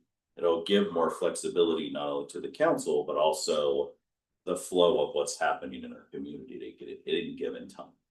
But also trying to still provide enough structure of funds to not upset, the terms of business. Like, that's one thing we're looking at with KCAD is, there's a lot more moving pieces with KCAD than what we're looking at with chamber. So I wanna be very careful and deliberate on having these discussions, working through these things where it's not a, hey, here's a 30, 60, 90-day deal and we're done. We're changing stuff. It does take planning, board coordination. There's a lot of things that are in the works that could be affected if we pull the trigger too soon on some of these. So I do want to be careful with that, so we don't, disperse or so we don't cause issues with some of the stuff that's already had a lot of work planning and funds already going to. Well, Councilman Laughlin and Councilman Beer put a lot of time in meeting with Chamber and KCAD over this. I mean, are you guys comfortable with this budget we have? I will answer that in just a second. There's one more thing I want to add with the chamber, with talking with them. The other conversation that got brought up is currently in the contract, the chamber is responsible for the sounds on the square, the actual location. They even take care of repairs of less than $500, not to exceed $2,500 annually. And that seemed to be just another point of, it's one more thing that they have to do. And so we talked a little bit on that night. Ultimately, I asked him, I said, well, let's look at it this way. What if we said the sounds on the squares, it's yours. You guys manage it. If you do events, you generate revenue, it's yours. Do you find it as an asset? I said, absolutely not. No. It's more of a headache to them than anything. So then I guess now we have to ask ourselves, what is it that we want to do? If that's how the chamber feels, as we go into next year and we look at a complete restructuring, if it's just becoming a member, they have no incentive to manage the sounds on the square. And so what is our desire for that? Are we okay with it just being a parking lot? Who's going to orchestrate farmers market on Saturday? Do those things, that's probably the bigger question we have to have right, now or soon, is what is that going to look like, especially for next year? So farmers market, they put up some signs and they close it off probably Friday night. So the chamber actually puts together envelopes and letters and they hand deliver it to every single business in that area, asking them not to park there. And then yes, Friday night they come in, they chain it off. And that takes them man hours, printable materials. They have real hard cost and soft costs into it. So why can't, if you're a seller at farmer's market, they have to form a committee and they take care of it themselves. They're the ones benefiting from it. Chamber doesn't sell loaves of bread, squash, and ears of corn. It's the farmer's market people. So they should be taking care of their own, chaining it off, their committee. I like that idea. Well, and is it the best and only place for a farmer's market? We do have a giant lot over the fairgrounds that they could easily pull into, create a circle, bring, their own pop-up tents, which some of them do have, and do it there. Why does it have to be, or does it have to be just at that Rendezvous Square? And a lot of towns just bring your pop-up tent. Yeah. I mean, even you go down to Lincoln, same thing, a lot of them are at the church parking lot, they put up their own little, you know, four-legged poster tent. Put their table underneath it, and that's where they do all their business. They'd feel like you were kicked out of Rendezvous Square, but yeah. Well, it's just more, I think it's that continual look, I think that plan fits the more of assessing the value of that area or that item for the community, what it costs versus what, you know, is there a better place to do something like that? And we have some parks that people could do them at, set them, I've seen them in parks too. You can't pull a vehicle up, but you can set up your little table, you can bring your stuff from your vehicle and you can set it up there with your chairs. It's at a park, but it also brings kids to the playground. There's other ways to do it. It's just sometimes we've been doing things for long enough that do we need to rethink how we do things? That's the way we've always done it. Mhm. I think Mary had something she'd like to say. A little snippet. I guess I had a question as well. So is there a benefit to the businesses downtown from the farmer's market? Or do we know that? Probably the watering hole. Just for the fact that there's not a lot of businesses open. Yeah. Other than I was caffeinated, slow lane. The furniture store, I would imagine, huh, on Saturdays, Ben's. But also, do we provide it there for the benefits of three businesses? You know, is it, you move it to fairgrounds, the idea to have it, you know, in a place is to have a farmer's market. It becomes harder to say, do you leave it in one place at a higher cost to benefit two or three businesses? Does USAVE see a lot of business off it? Oh, I don't think we sit and monitor, you know, where people are coming from. So they probably aren't if they're not. Well, I don't know, Saturdays are busy, we're open 8 to 5 on Saturdays, so I don't know what the draw looks like. If it would make a difference. Yeah. I'm sure like I was caffeinated probably does. And slow lane probably picks up. And you know, darn well, water does. Everybody's run over there to get their pop. Sure. Mary Wilson, Keith County Area Development, Housing Development Corporation. Tom, nice to meet you. Just a quick tidbit on Rendezvous Square. So as you guys are having this discussion as far as what the future of Rendezvous Square looks like, I think understanding the history of it is important. That square was paid for through a CDBG grant.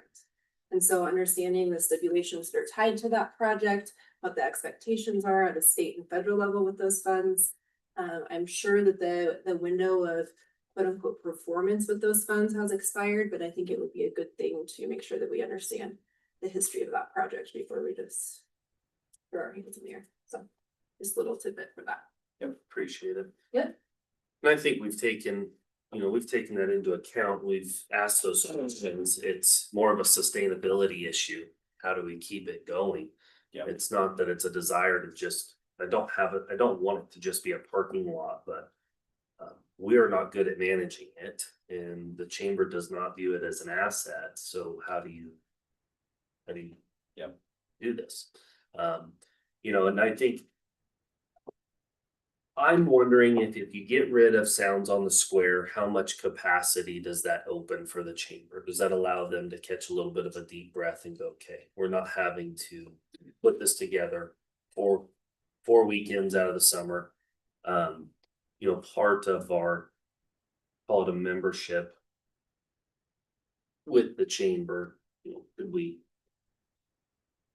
would we pay just a little bit more for them to just manage, you know, they get to use it for Rendezvous Square. And to maybe orchestrate some of those things like the farmer's market. I think it's worth looking at because we can figure out what it probably costs us, just a rough estimate when we were taking care of it. You know, paying in the rear cost. Yeah. And see if they're willing to do it at what we were paying in the rear cost. That's simply put. You know, I think the nice thing is we don't have to have these answers necessarily tonight. The chamber definitely seemed okay with getting rid of sounds on the square. We could do a little trimming on that.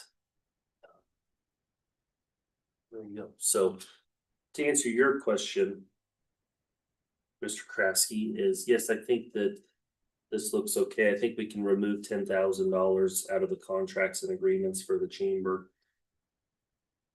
We're gonna rely on you two guys. I mean, you've been way in the weeds with this with the chamber and you've been working with KCAD, so. I guess what I want is more just a verbal from the rest of the council that you guys are okay if we are able to trim 10,000 off. That you are not going to see Sounds on Square next summer. I'm fine with that. Same here. I went to one this year and I sat back across the street with all the little old ladies back there. It was too loud for me. And when they introduced excuse me, Evan, they said, yeah, brought to you by the Keith County Chamber of Commerce. And this little lady comes over to me. She says, why in the hell doesn't the city fund this? We do. And I said, we do. No, you don't. They said the Keith County Chamber does. So that's fine. This, this space within kind of the document it's continued to be a working document. This is something that we'd like to bring up again as we look into our, January, February. Because I think there's continued conversations, not only with like chamber, but KCAD as we talk and work out some details and figure out where it works. So we may come back a little bit different than even what's here. But I think the bones and the inner workings of it, such as setting up a slush fund for area develop or for community development, is the right direction to start this year, how we're doing it, and then next year, how we're doing it. And then we'll just fine tune, chamber and KCAD after we have a little more discussion. Let's call it a discretionary fund because slush sounds like. Yeah. Like we have. Discretionary. Like, I called it community chest and nobody liked it. yeah, okay. All right. Mr. Laughlin, just quick question for you. It looks like there's a rather minor increase in the KCAD contract. Is that a written contract? Is it not possible to hold the line a little bit this year to what we paid out last year? I think based on what I had here, we do have a written contract with KCAD. And I think what I had based on, I think 5% escalator per year. Yeah. That's what the- 2%. Yep, I think what I had here based on this was to keep everything the same as last year. There was no change to give us that ability, so we're not, as we're looking at trimming, just keeping what we had last year, status quo promised on that. But that would include timing, conversation too. I don't know if at this point, if we could look at, that increase, why we're kind of trimming some stuff up. I mean, at minimum, I'd like to just keep it the same at minimum. As last year's, which, Yeah. okay. Yeah.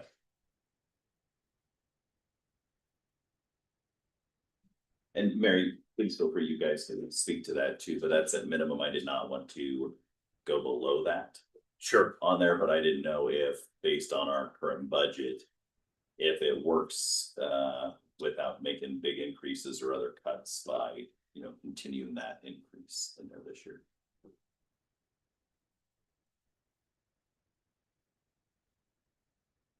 Also, West Central's $4,200. Do you remember that? Is that what I'm reading on this? It says 4.2. Yeah, 4,200. I didn't want to be 4.2 million. That's just membership. That's the That's membership. different. Correct? Yeah. That doesn't.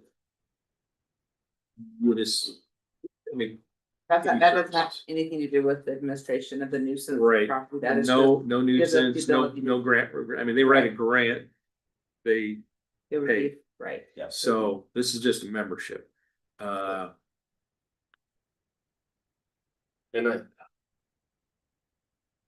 Go ahead. I certainly respect what you said about KCAD. There's definitely a lot of moving pieces and not something we can just come in and turn upside down tomorrow. The only reason why I ask, I just wanted to clarify on if we can hold the line to last year's. We've got a shortfall of $457,000 this year, so every little bit counts. Back to West Central, the membership. Can we get nuisance abatement with West Central if we're not a member? Yeah, so it is nuisance abatement. the value of development districts. You get the comprehensive economic development strategy, part of that. There's some matching funds that they get as part of our membership. It's like a lot of things right now in economic development, it's in flux.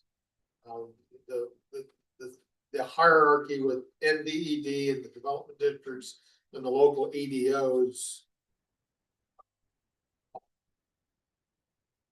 probably needs to be examined, but it's from the state now. Who's the active director there now? Is it still Ed? Yes. It's Ed. Okay, He's an so, assistant in Imperial now, isn't he? well, Or interim? he was He was interim, interim. Administrator there. which then always makes the question is, it's like, you know, when we get to it, I think those are things we have to look at. Because how much time is being focused on other areas if you're up and running another community too, I think brings up questions. We do have a EDA brownfield assessment grant in play with them right now, so. That in itself would bring that $4,200 value easily. If they get that and administrate that for us, cause that should be a multi-million-dollar. But they charge a fee for administration in addition. Well, it's built into It's their part of the application. Right. But yes. I don't have a problem with the 4,200. I just have a bone to pick with the nuisance abatement that they provide. I would like to see us take that on internally with our code enforcement officer and. You know, our city attorney can work with him to get the documents ready, the process ready. They've had a lot of people up here going through nuisance for us, so their personnel rolls over. I think we could have someone on staff, our code enforcement officer, handle that. I truly believe you're right, and I still have a bad taste in my mouth from the other night when he was here and the person from Paul's Porta Potty was here. I don't get that taste in my mouth very often in my life, and I still can't get that taste out of my mouth. Was it Paul's Porta Potty or the nuisance guy? So. Not quite sure which one, and I didn't like that meeting. All right. Yeah, I think that's something we need to look at. I truly believe we can handle that ourselves. And we can do it wherever the problem is. We don't have to limit it to this Exactly. section of town. We can go wherever we want, wherever we want and start with. And I think that we can, as we've seen, by noticing and working with people within our community, it doesn't cost us a lot on that side. You know, we're not doing ginormous cleanups all the time, but we're fixing properties a lot. To expand and do that over the whole town, that's the issue that I have, is we've broken the town up into so many pieces that by the time you get back to zone 1 again, you got 15 years. And by year 2, those people have already started. It's like, if we could keep up on them, you know, pay somebody to really, you know, be an Eric Troxel full time on them, I think that would help. Where you have to have somebody that is not worried about knocking on a door and getting yelled at and can deal with that and have no problem. Hey, we're gonna start moving these through. Because yes, we're gonna have more cleaned up than we aren't by that continual process. But then it also allows us to budget, hey, you know, city council, you know, here's 20 that I'm having issues with. Okay, well, then we can strategically budget to fix those over time and, you know, deal with them. I agree with you. Well, and when someone calls you up and says, oh, you know, I saw what you're doing with nuisance properties on YouTube or whatever, and that's great. I have this property next to me that's a problem. And you say, you know, sorry, that's not in the area we're doing. Well, it's in the city. I know, but it's not in the area, so. Well, I think there's some great conversations, like even, you know, I do going out and talking to Paul's Plumbing and that, you know, group over there. They had some very valid concerns. I mean, you know, I know everybody points and says, well, my neighbor, there was other stuff in that area that was assessed, but yet never got notices that I know of. And I could look right across the street and see dilapidated camper, unlicensed. Okay, I understand that that's a work in progress at Paul's. But why did this, I mean, I understand the frustration that they had Yeah. by going over that and looking at. I mean, it doesn't matter, it shouldn't matter if it's, Paul's, maybe they need a little bit more work, but yet. We should be assessing everyone around there at the exact same, and I don't feel like that happened over there in that area. Darn right. I agree. You gotta be able to defend your position for Correct. take one that. There was no defending a position that night. No, and when I went over there and, talked with them, we had a great conversation. There's actually kind of plans, discussions in place. That's why I was saying, hey, let's leave the money where it is. Because if everything works out, hopefully that'll continue to be something that over time will work out in, certain ways. They are looking at a lot of different opportunities, some things that are in play. But just staying there, having that conversation, looking across the road, looking the other way across the road and being like, there's 40 to 50 violations I can stand in one spot and look at that's not on their property. That was never discussed and not on our list. And I have an issue with that.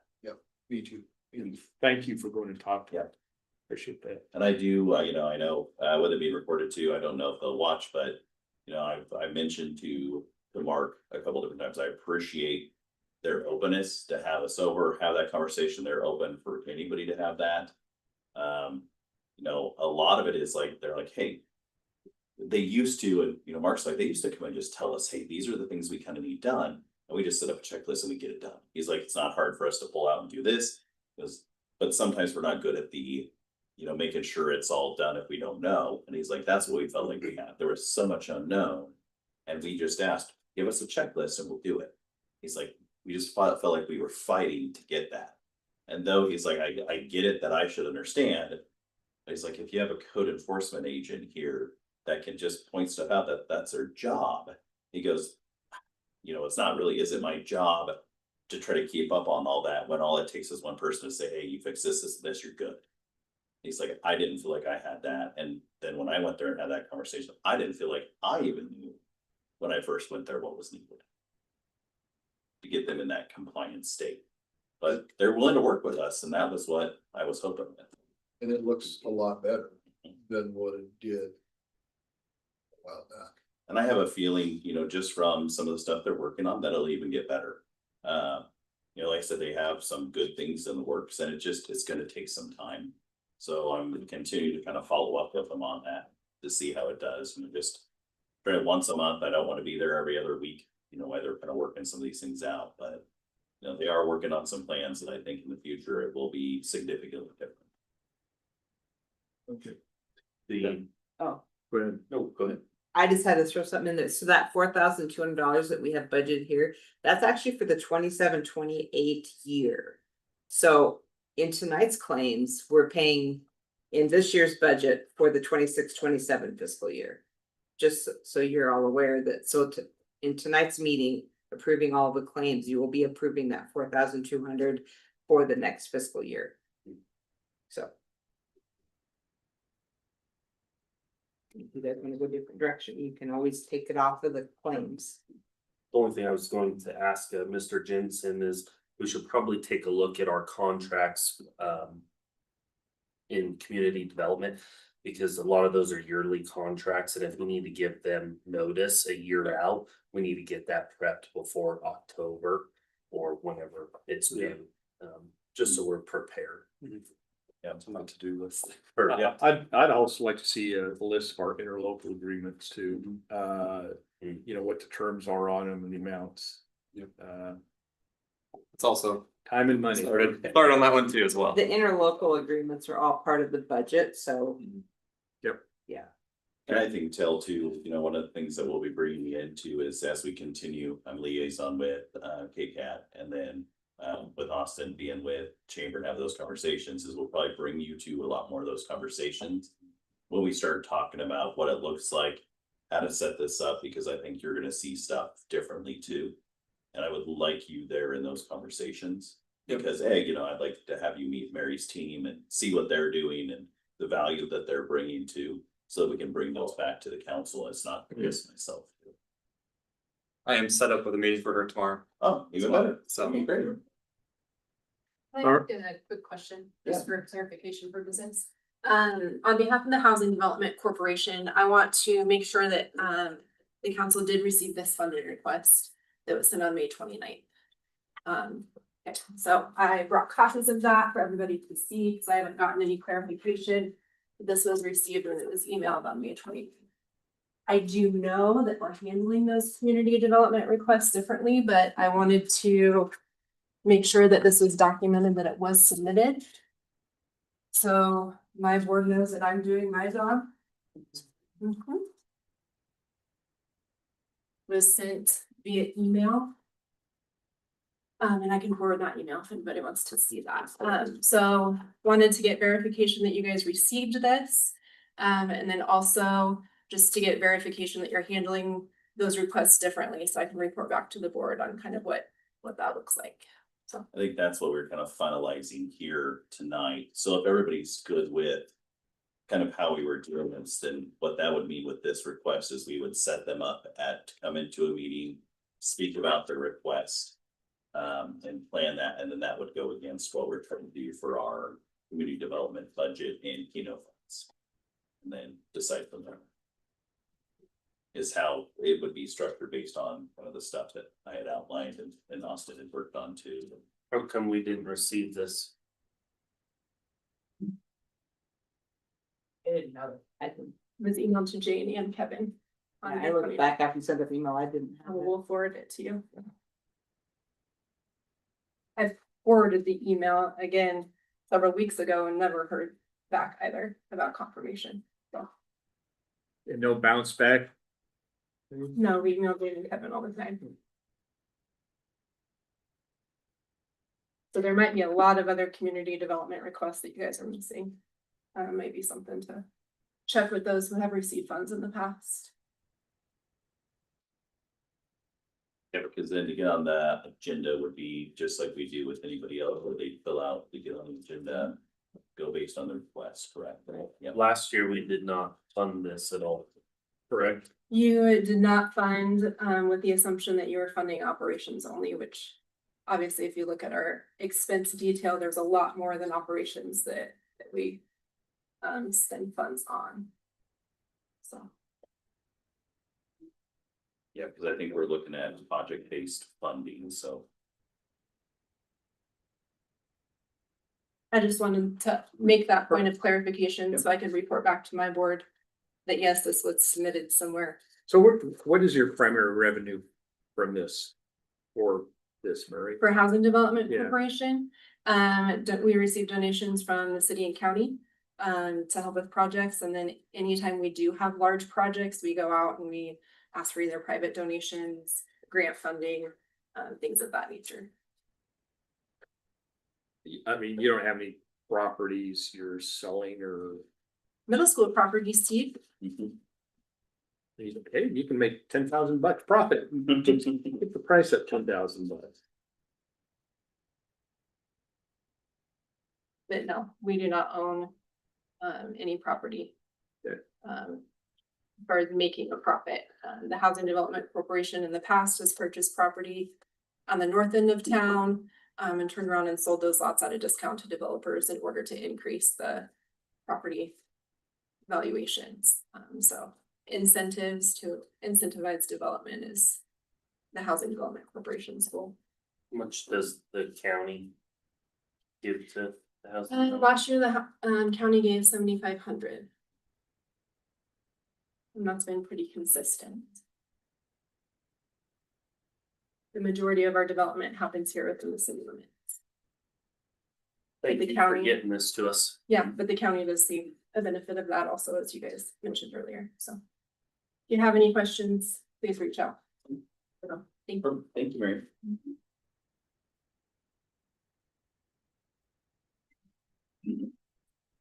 All right, you two will fine tune the community development budget. Yes. All right, thank you. Moving on, administration. Bill, Jane, Kevin?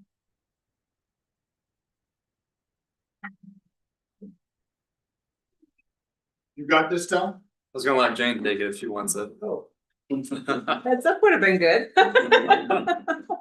Hey, Jane, you can take this. We take like a Hey, 2-second break. Jane. I go back. Yeah, so let's take a quick break here. But yeah, I can definitely talk over. We'll recess at 6 o'clock.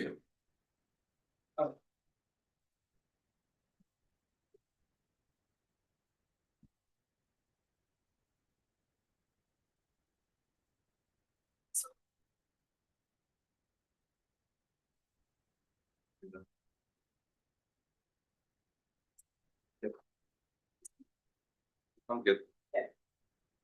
They can wing it, I guess. Mine, included on it, you hear that? Oh. I'm not on the hook for them. This time I can honestly say, but. We need somebody in IT. I can't log in on my computer without asking for this password. I don't get emails. If you ever need to reach me, you need to text me too, because I don't get emails either. Okay. They're, Yep, and I rarely get double or triple and sometimes not. I just sent you a screenshot of the date that Molly emailed it and then. Perfect. So it was all sent to you. Yeah, we'll get you, for my think how we're gonna handle it too. is we'll get you just that on the agenda. This I get. I didn't know that. Stack for you guys. Okay. And then Yeah. I'll give you a holler so that we can, kind of do some refinement, but we can figure out something. Put that together. Thanks. Thank you. thanks, Mary. Yeah, thank you. There you go.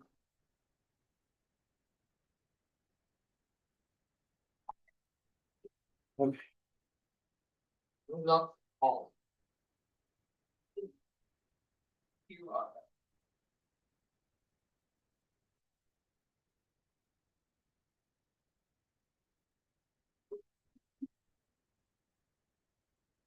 Better read something, it goes so quick.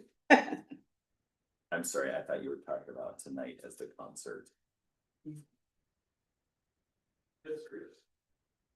And you can't. Sorry, no, I was. No, you're good.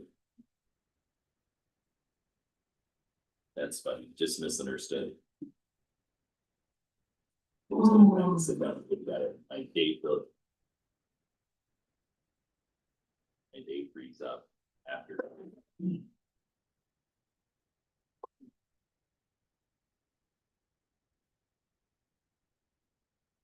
The only other emails I recall was the request for the 840 money for the. I after, yeah, I looked back through my email and I didn't have any record of it, so. Well, I just didn't throw my name in there. And we. Well, those don't discussed- go to me anyway. No, Those I go to know. You guys. I know we went back and forth on the LD 840 or the housing.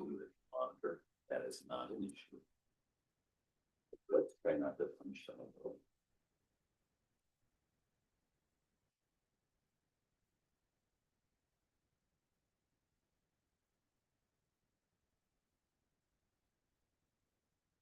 I have a really nice one that I use. Would.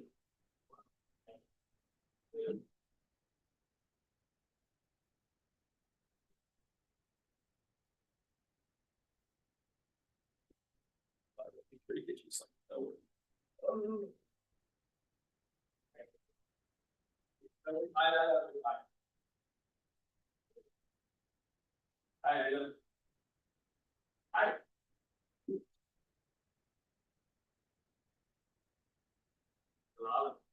All right, I gotta get back.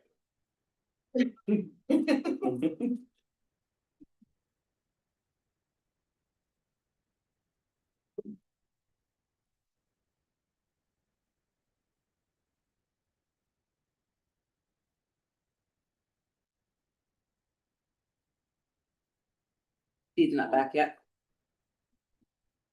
He's on the call. No, Alpha was gonna shut the door and then he looked like, oh. Right, shut it.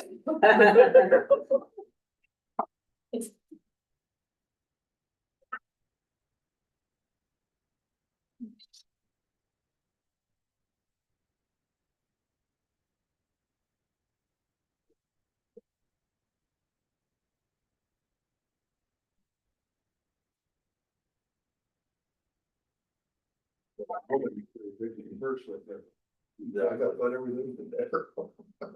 Everything but I do. Yeah. Got it. Yep, you need that as gauge. The dual action work that, the Tylenol, ibuprofen. I carry that in the pickup, ibuprofen. Allergy stuff, my pickup's a rolling pharmacy. Every vehicle we have is. Be nice to be 18 again. I think I can launch into a few things on in admin. You'll note that Reconvene. oh, sorry. It's all right. We threw in $5,000 just as a placeholder to convert the lawn and from bluegrass to buffalo grass. I think we could probably even get the police department done for that. It'd be a roundup, overseed, and then water. You'll see 33,000 in there for managed IT. The council has had a lot of discussions about upping our IT game. That is a quote. It's not a quote, that's an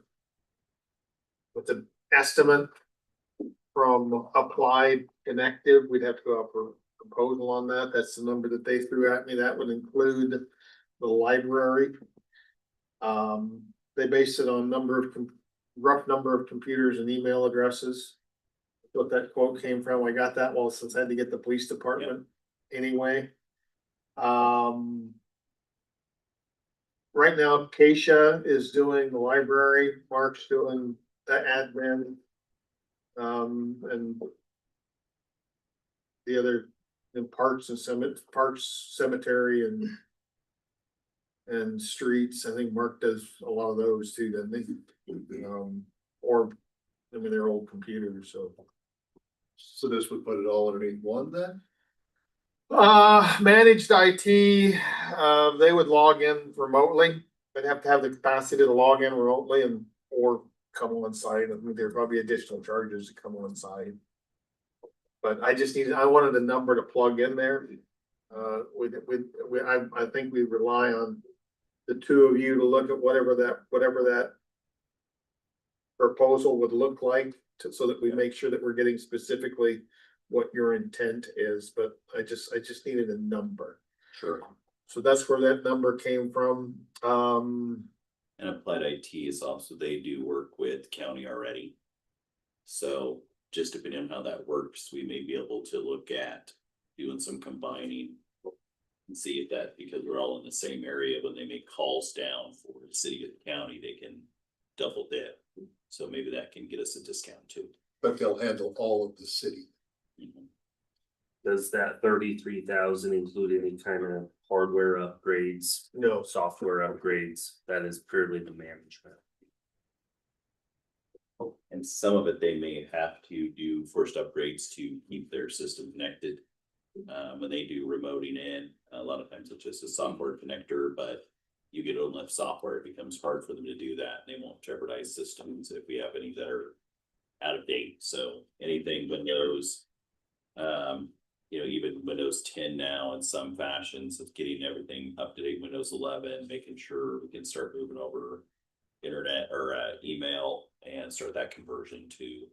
And then start looking at what our future looks like with some other software. They can start to plan that out with us for future cost. My guess is that in the miscellaneous service, is that where that increase, is that where you added it into? Yes. Yes. Those are the two numbers that are standing out in my mind. That are different. Yeah. In addition to having me as a hanger on for 4 months.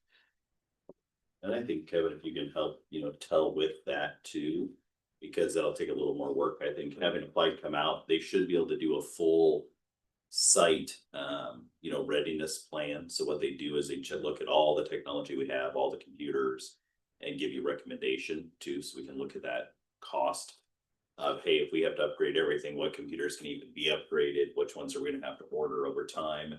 And a lot of times they'll give you a plan to get that up to date.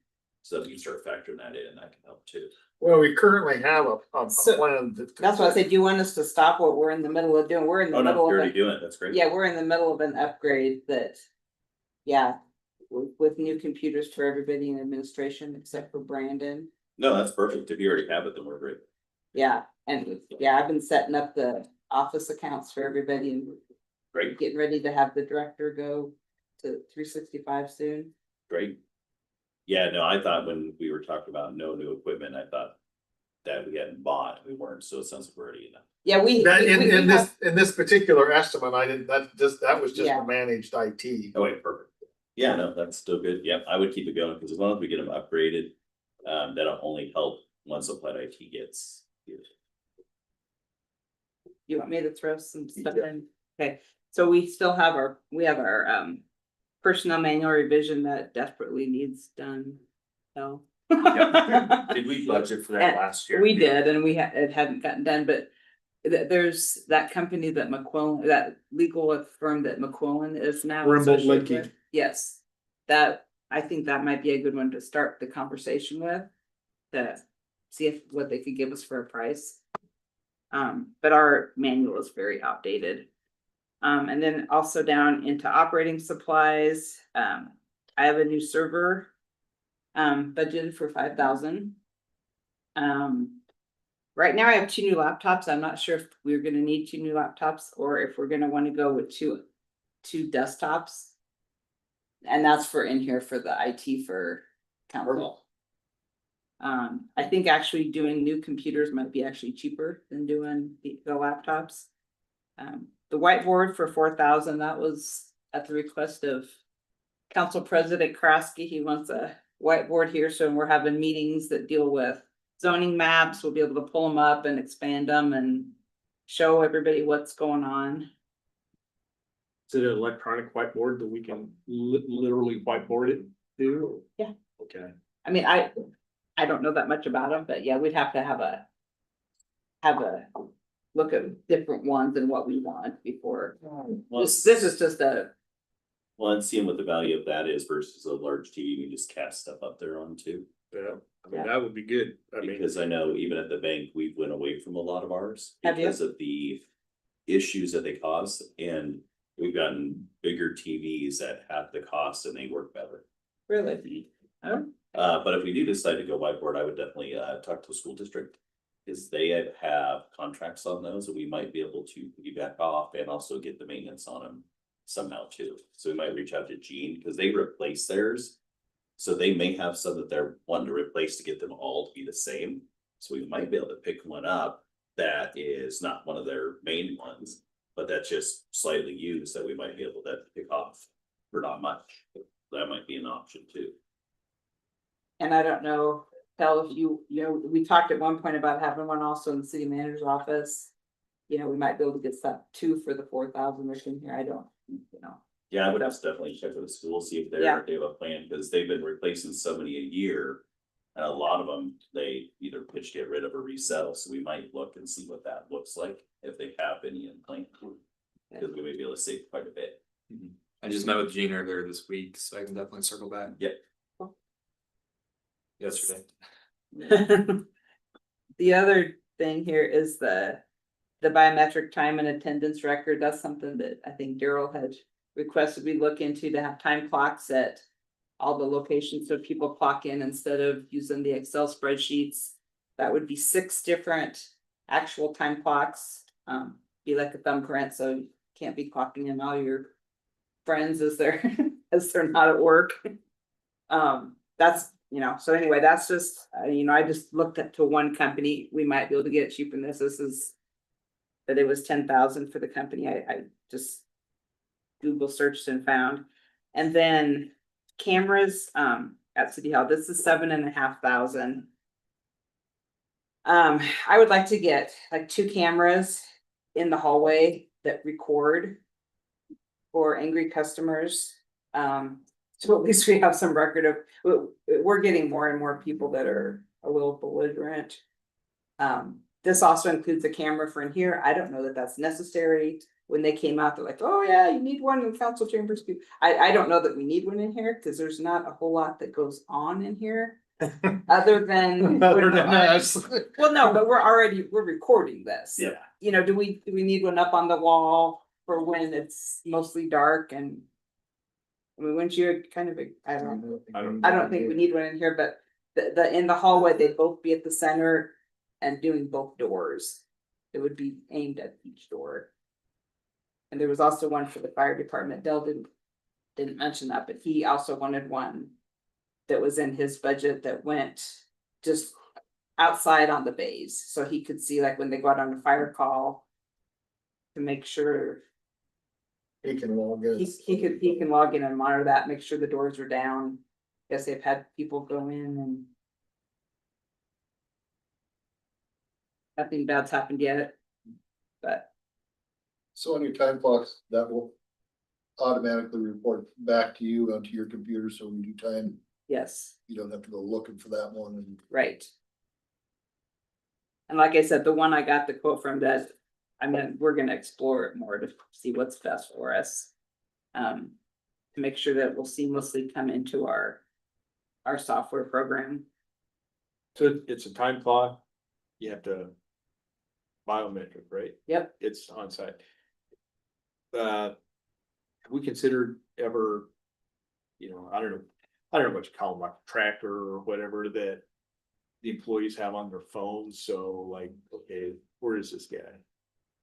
I don't know if that's ever been considered, but It becomes an issue, technology wise, just becomes an issue because to make an employee put something on their personal device unless we supply it to them becomes an issue pretty quick. Yeah. We even had that, at the bank itself because, you know, the more things you're asking them to do on their device without providing them an alternative, becomes a sticking point to employees because they're gonna say, hey, if I gotta use this for work purposes all the time, I should be compensated.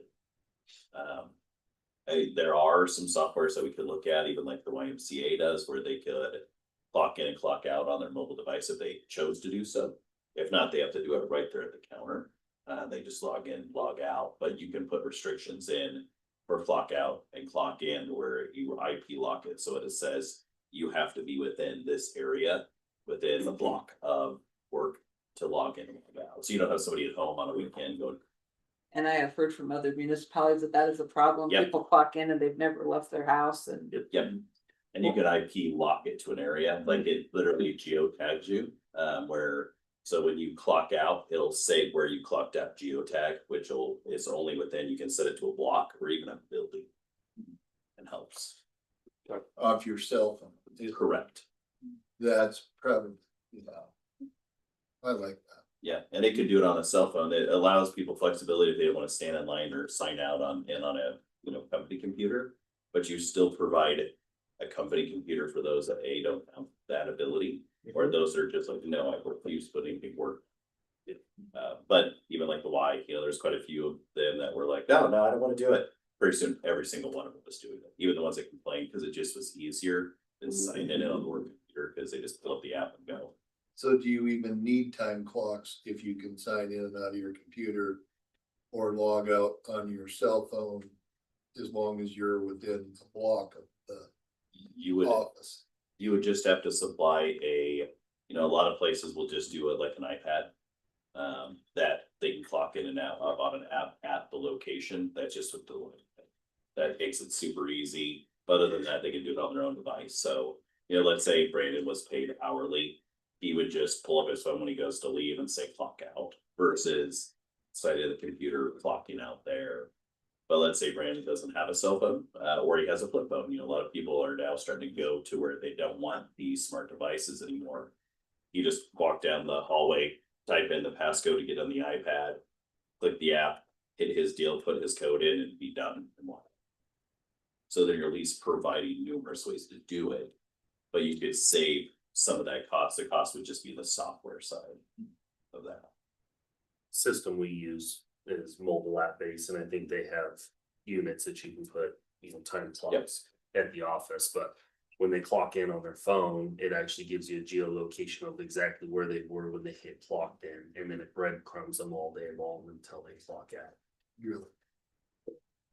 What do you use? Connect Team. I know People Service does that. They use their mobile phones too. Yep. And then already had similar to the iPad, but you had access to your mobile if you wanted to use it as well. Correct. So.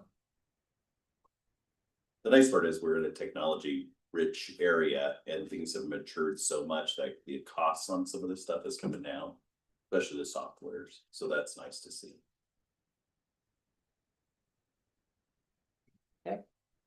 We done with time points? Let's see here. What else do we have? Our laser fiche, which is a $3,000, that's an annual fee. We are currently doing that. That's just the next year's fee. And agenda management, there's different software you can get. Like, I don't know if you are all aware how your agenda gets put together, but we gather all the pieces of paper. I handwrite numbers at the bottom that coincides with the agenda items, and then we scan it. And then if something happens that, say, Friday at 10, Tel comes and says, hey, we need to add this to the agenda. If it's already been uploaded and scanned, then you have to put the new items in, renumber everything. A lot of whiteout usually, and then you renumber depending on where I usually put it at the end of the agenda if it gets added, so I don't have to do that. But then you have to rescan everything up. So there's agenda management where you just can put your PDFs in and you could rearrange them based on your agenda. And council, there's some obviously like everything, there's a Cadillac and there's bless you. And there's a cheaper versions that you can get, but like there's some of these where you can take the agenda packet that you get, you can upload it, you have a login, then you can take notes like, oh, about this one, I wanted to ask this when they are presenting for this, and you can put notes in your agenda packet that come up and it will pop up for you when said agenda item comes. It's usually a LED agenda, so if you pull it up, everybody would have it. Like if you have it on your laptop, you would follow whoever, like usually it would be like mine, you would follow what agenda item we're on, and then the agenda items would automatically pop up for you. You wouldn't have to scan through to see where were we at. This was on page 83 of the agenda packet. It would just automatically always be at the first page of the agenda item. And then if you had any notes that you had taken before the meeting, those would pop up on your screen only. And so anyway, there's a lot of different versions. And when I went to conference last year, people couldn't believe how I'm still doing it. They're like, this is archaic. You go back and tell them you want an agenda management system. It's like, okay, I'll go ask. I just feel like it's about to get cut out. I mean, can we get by how we've been doing it? Absolutely, we can. I think it follows the theme that the council has said that we want to bring ourselves into a modern age. So the agenda management, the electronic time cards. I take it all back. I don't want to modernize. It's expensive. It is expensive, but I think, sorry, go ahead. I was gonna say, but it's a trade-off, right? Because how much time are they spending doing this stuff manually that they can actually be doing improvement? So, yeah, it's definitely a cost. Yep. My comment on the IT stuff, the 33,000. I think we should leave it in there so we have funds to use. But I think that is a fee to just the management fee I feel is very, very high. I could be wrong, but I didn't get a really tight quote because I just wanted the number to plug in there until you guys had we have access to IT expertise on this council. I think that we utilize that IT expertise so that you can find it, you can craft a request for proposals for what you actually want. Yeah. It was based upon the same thing that it's a loose interpretation of what the police department quote is. I know what the hardware cost. The hardware cost is high.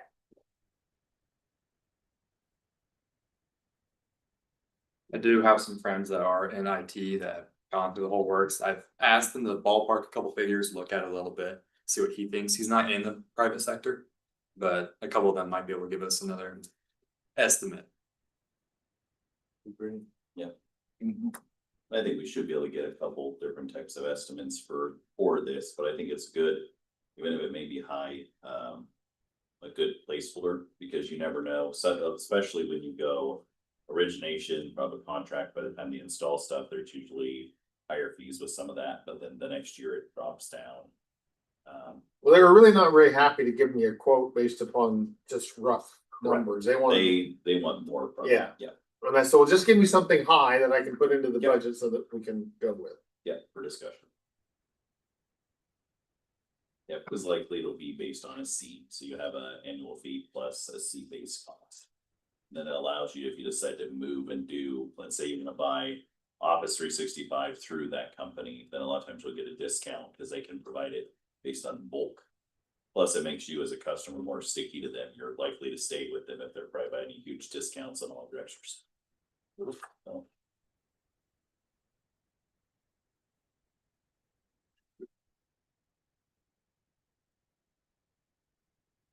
The only question I think I had in admin was, one of the salary ranges went from last year of 117,000 to 130,000. For dinner. Part of my salary was being paid out of the RSVP budget while we had that program. For the time that I was spent working with the grant. Okay, so it was allocated. It was in the 38 fund, so I was divided, just like Clud is divided between admin and transit. I was divided between administration and RSVP. So that is your base pay. Mhm. So your salary didn't go up to that. It didn't.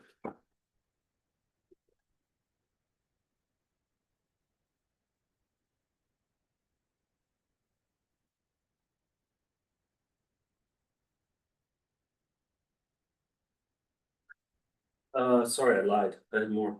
The vehicle. Nobody likes the manager mobile. So I think that was added as a trade to trade in the manager mobile. Is that the That's the Kia. We have a 2017 Impala. We've got 3 admin vehicles. We've got 12 of them.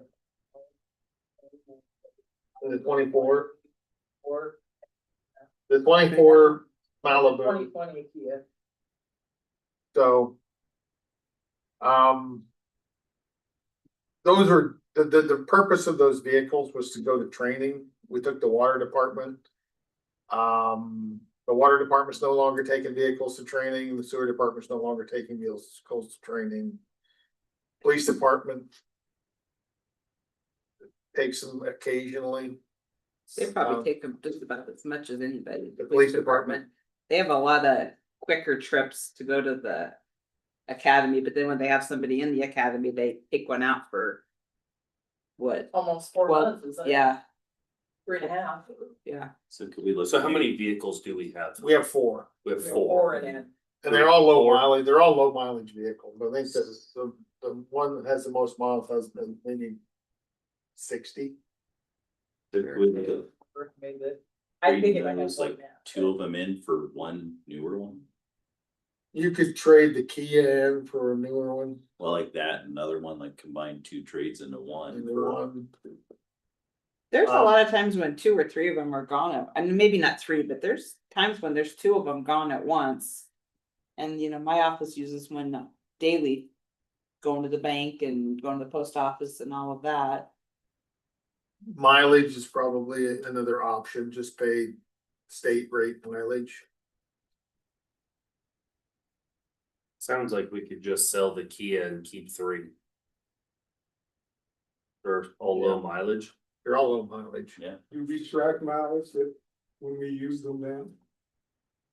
Just by your fuel card. When you put fuel in it, you put in your mileage. So could you establish what the cost is of the vehicles now versus paying personal vehicle mileage? And see what the difference is. Would we be better off paying our employees to use their own vehicles versus that? Or especially for local, you can probably get a 2 to 3 seater, 4-seater little ATV at $8,000 for getting. I mean, you see everybody. We have water. How How about an e-scooter with an umbrella? Well, no, but I'm talking about I mean, you got nice skaters for 8 to 16,000 that have heating, cooling, full top windshield wipers that people drive all over town. Rain, snow, doesn't matter. How about we just keep the key in that? Let's just keep the key in. Well, but if it's in town, we don't need to go. I mean, that is an option. I think I'd just keep the key in town, don't get it out on the highway, cause they're not. Road. He's only had a few flat tires on it. And it doesn't have a spare. Well, That's just a few. make it your in-town vehicle. 'Cause Yeah. If you don't, I also have a 30-minute phone call coming up with fleet management. They're just gonna give us a little intro, completely free. This is the main reason why I signed up for it. Just to look at depreciation of vehicles, how we're managing our whole fleet and looking through that as well. Well, I think we should look at that in next year's budget and eliminate this vehicle. Like it. Yeah. For the Keys too. That is unanimous to go. I was given the Malibu key, so that's when I can drive around town. or for $1.25 a trip, we call public transport to take over to the post So if you office. buy them at 10 at a time, otherwise it's $1.50. Well, there you go, $1.50 can take you from the front door to the post office and back. It's like, Might be safe. No, you'd have to, if you got out to get into the post office, That would be You'd have- $3 round trip. you'd have to pay Because it's again. 2 trips. And they probably wouldn't, would you take us through the drive-through at the bank to drop No. stuff off? We don't go through the drive ups. for the. But we'll like pull in park and let you walk up to the drive up. No, I don't want them like stuck in the drive up or hitting something in the drive ups. They're not quite as big for those buses. For the midwinter conference, just kind of curious who's planning on going. This guy had plans since I haven't been for a couple of years, but I don't have to. You can go, it's work, it's good. Like in February, right? Yep. Sure. Okay. So you're going? Yep. You're going? I may, I don't have to.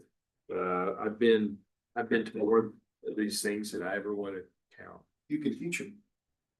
Should we add one more person to that? We're at 4. Should we budget 5?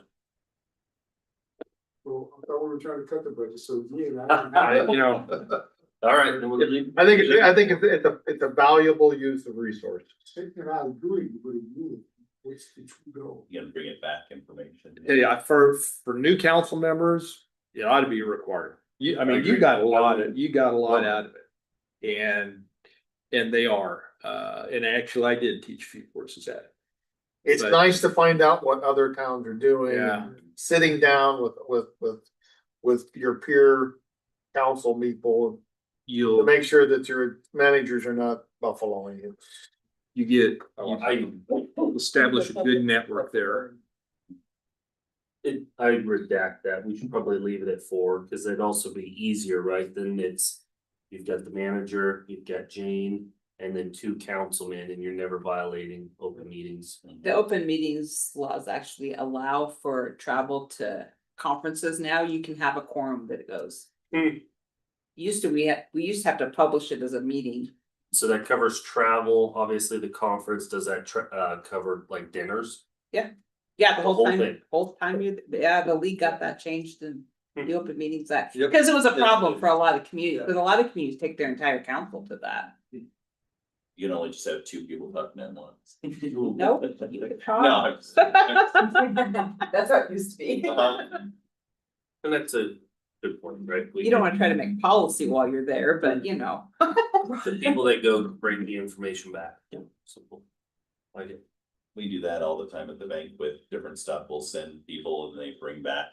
They put together just a little write-up. Here's what I learned. Here's some cool things that is going on with different communities, and that's just kind of part of it. It's expected to come back with information. Just to share it, which we've done. I mean, obviously you did a great job with that last time too, so.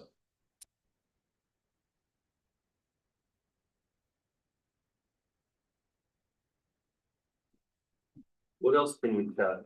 Trim, better word. Maximize efficiency. What is, I mean, what's the gap? What's our target? What do we shoot for? Same tax ask? Or. If we You leave, print out the changes or anything? I don't have the paper with me, but I think I'm pretty close, manager math. If we leave the levy at 38 cents, it's about a 7.5% increase to the tax ask. Yep. So We don't know what our valuation is though yet. Yeah. we Do you? do. Yeah. Really? Okay. So I'm really hoping to keep it at 30. Even at flat on what our. Keep I- the levy at 38 or 30, 38.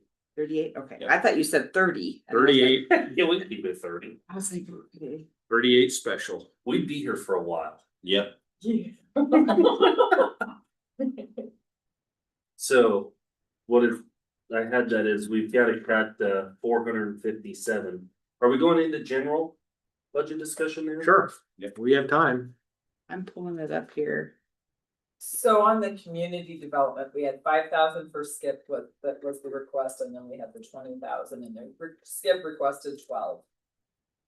I But what we wanna, put in there was 5. Or do you wanna roll Skip into the? I Or wanna, you can roll, and that's what I was gonna I ask. wanna or you roll want- everything into so that you want ask just and that dollar have amount them is come the back and 20,000. ask, yes. Okay, Pull Skip. so we, Yeah. that's, So you're talking about Skip, Keith County Housing Development Skip was Corporation? the only They one gotta that come in we, and ask for us, and we can take it out of either Keno or. so we'll that take 10. 5,000. See, I thought last year when we eliminated Keith County Housing, that they had revenue sources somewhere. That.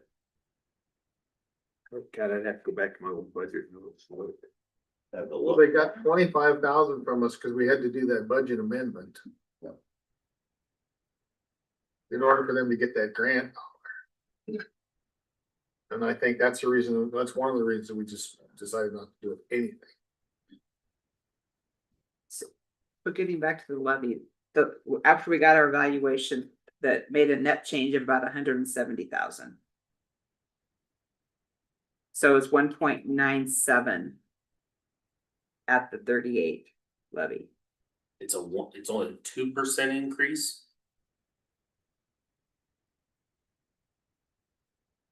Not even. The net change was 170,000. And the budget, it was started at a 1.8 million.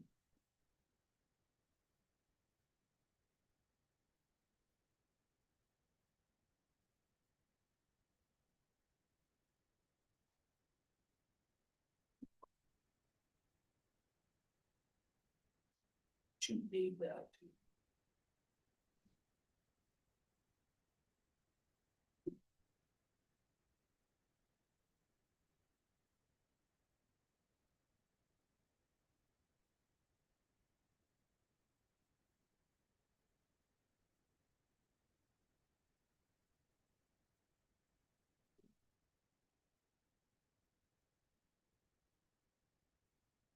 Are these numbers current? Yeah, that's in the 38, 1.9. Well, we had 1.8, so it's like 197. So I was looking at this for that 7.5%. That's what it would go down if we kept the tax asking. Yeah, Okay. Okay, so we're not, you could plug 70,000 into that 1.97 on the general property tax, right? 170,000. Yeah, but you said you had 1.8. Now you went up 170,000, so it'd be 1,970,000. So yeah, so Yes. so to fill the Here gap, it you is can right always here. you can always get more revenue than what your revenue on your water and sewer doesn't hold that though. Does not.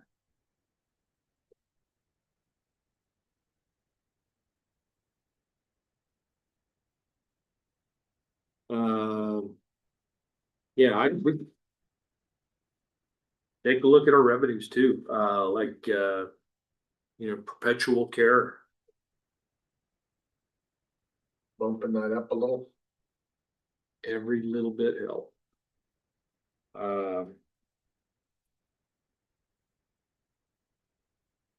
Jane, am I missing something here? Cause last year the tax ask was 1.825 million, They're not, they're still under the slate. right? Yep. Okay, 1.825 if we thousand. stay at 38, it becomes 1.989. Or I'm sorry, I did off this number, The gross is 1.989, yes, so we need to go off of this. yes.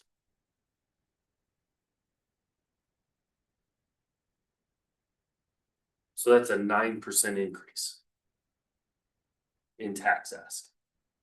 And that, yeah, correct. So yes, so if we stay at 38 cents, we're asking the taxpayers for an additional 9%. We know what that puts our current budget shortfall at, or We would have to get to a 38-cent levy, we've got to cut 457,000.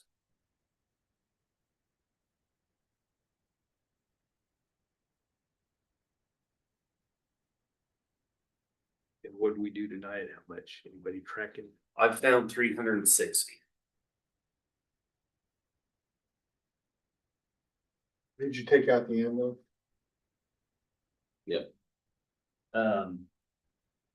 That's 189, I think. Is that unanimous that we take out the ambulance? I'm Yeah. all for removing it. I can tell you what I've come across, and I'm open to discussion. My view is, until we have more clarity on what's happening with consolidation with the fire districts. And what's the long-term plan for EMS? Whether we're gonna do it locally or we're gonna contract with firms. I would not be buying any big ticket items. Because I don't think we'll return value if we went with another firm. They're not going to buy it at our expense. No. We'll likely get cents on the dollar. So I have written down in admin, no car, and cut the whiteboard by 2,000, saves you 27,000 there. Shit, I was talking about a sheet of. With markers, dry erase markers. We have them, we have to compose Well, some notes. Yeah, Yeah, we don't have to have a whiteboard at all, that was just something that you I guys said. you really, wanted. I We was just can thinking, cut- like, we can cut it somebody has out. to explain something. So do we want to just take that out? That's $17 Yeah, for a 4x8 sheet of whiteboard. I know the guy who bought the Bella's building, I bet I could get a really nice one from him. So we're cutting out So the we're cutting whiteboard, that out? 4,000. I think, I personally think I don't think we're advanced enough to put a TV on the wall. I don't think we're Not gonna yet. use it. I agree.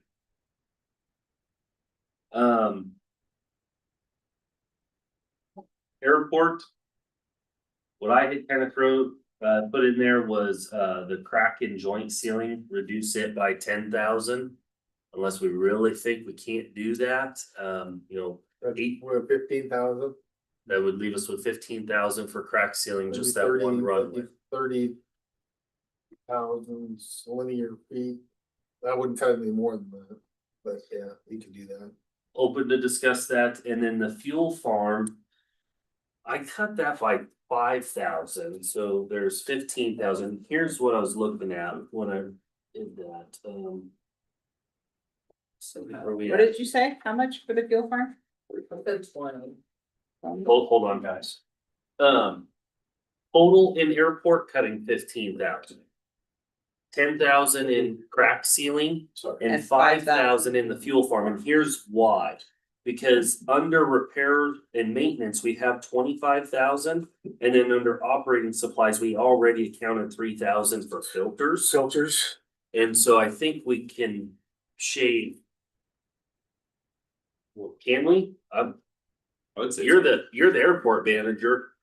He probably could. We mentioned 15,000 for repairs. And so that would leave us at 5,000. Under streets, I questioned the mower deck or the skid steer, that's 12,000. I'll just run through this and we'll kind of go back. Parks. We cut 15,000 out for the West Park backstops. We already have them there. The poles are there and the concrete's there, but the chain Oh, has not been done. It's basically labor, you're just cutting out labor from it. And just we can reallocate where that stuff goes at a different time. Part of that probably is gonna be expense that's already happened, we just haven't been for it because we don't have that part of it. We're not paying any bills done. I would finish it. It looks like we. Take that out. EMS 190 for the ambulance. 25 and that's. Oh, was it 185? Yeah. 189.9. Not 190. Yeah. Yeah. Okay, we're not doing Cal- management. Cal- This is gonna be exact This- spreadsheet numbers. Yeah. Under community development for the chamber, I removed 10,000 and then I had just kind of put a placeholder in here of 3,500 if reduction from KCAD if we can keep it at last year's number. How much did you say reduce? 13.5 out of community If we development. could do that part. If we can do KCAD at 30, it's a manager I math don't know 3,500.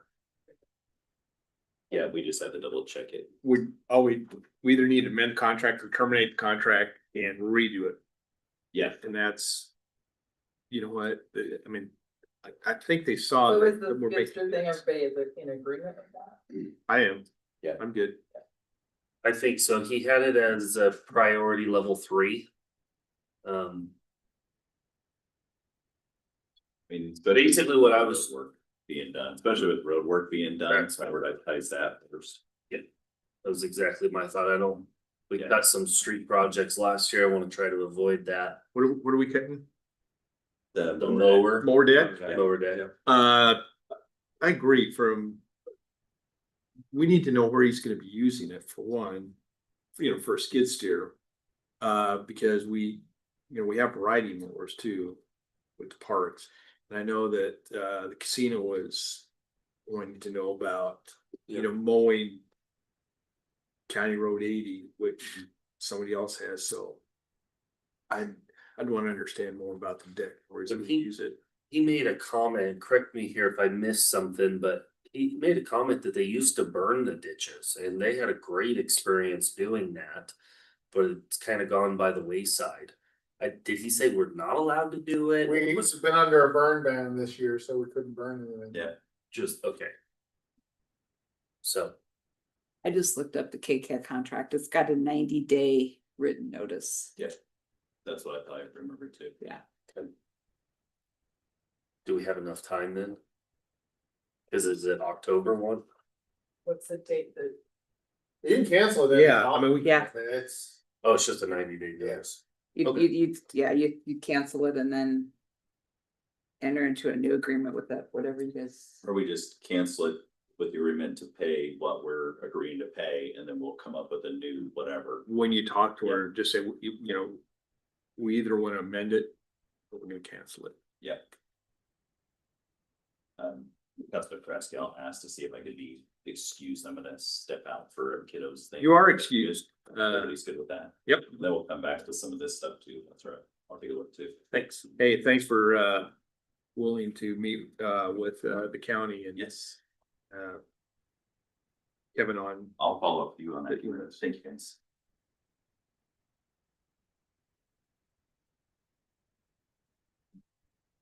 All right. You done with your list? No, but that's okay. This one would take a while. All right. okay, Can I get a motion to So adjourn? moved. Oh, wait, oh. Councilman Dupierre, and Councilman Whittington, number 2. 1, 2. Please vote. Wait, I'm not ready. Almost. All those in favor signify by saying aye. No, make a vote. Opposing sign, motion Come carried. on. Oh, this, He wants to use our technology. I don't have Carol, Kevin Clockman or Daryl Whittington. There we go. Technology.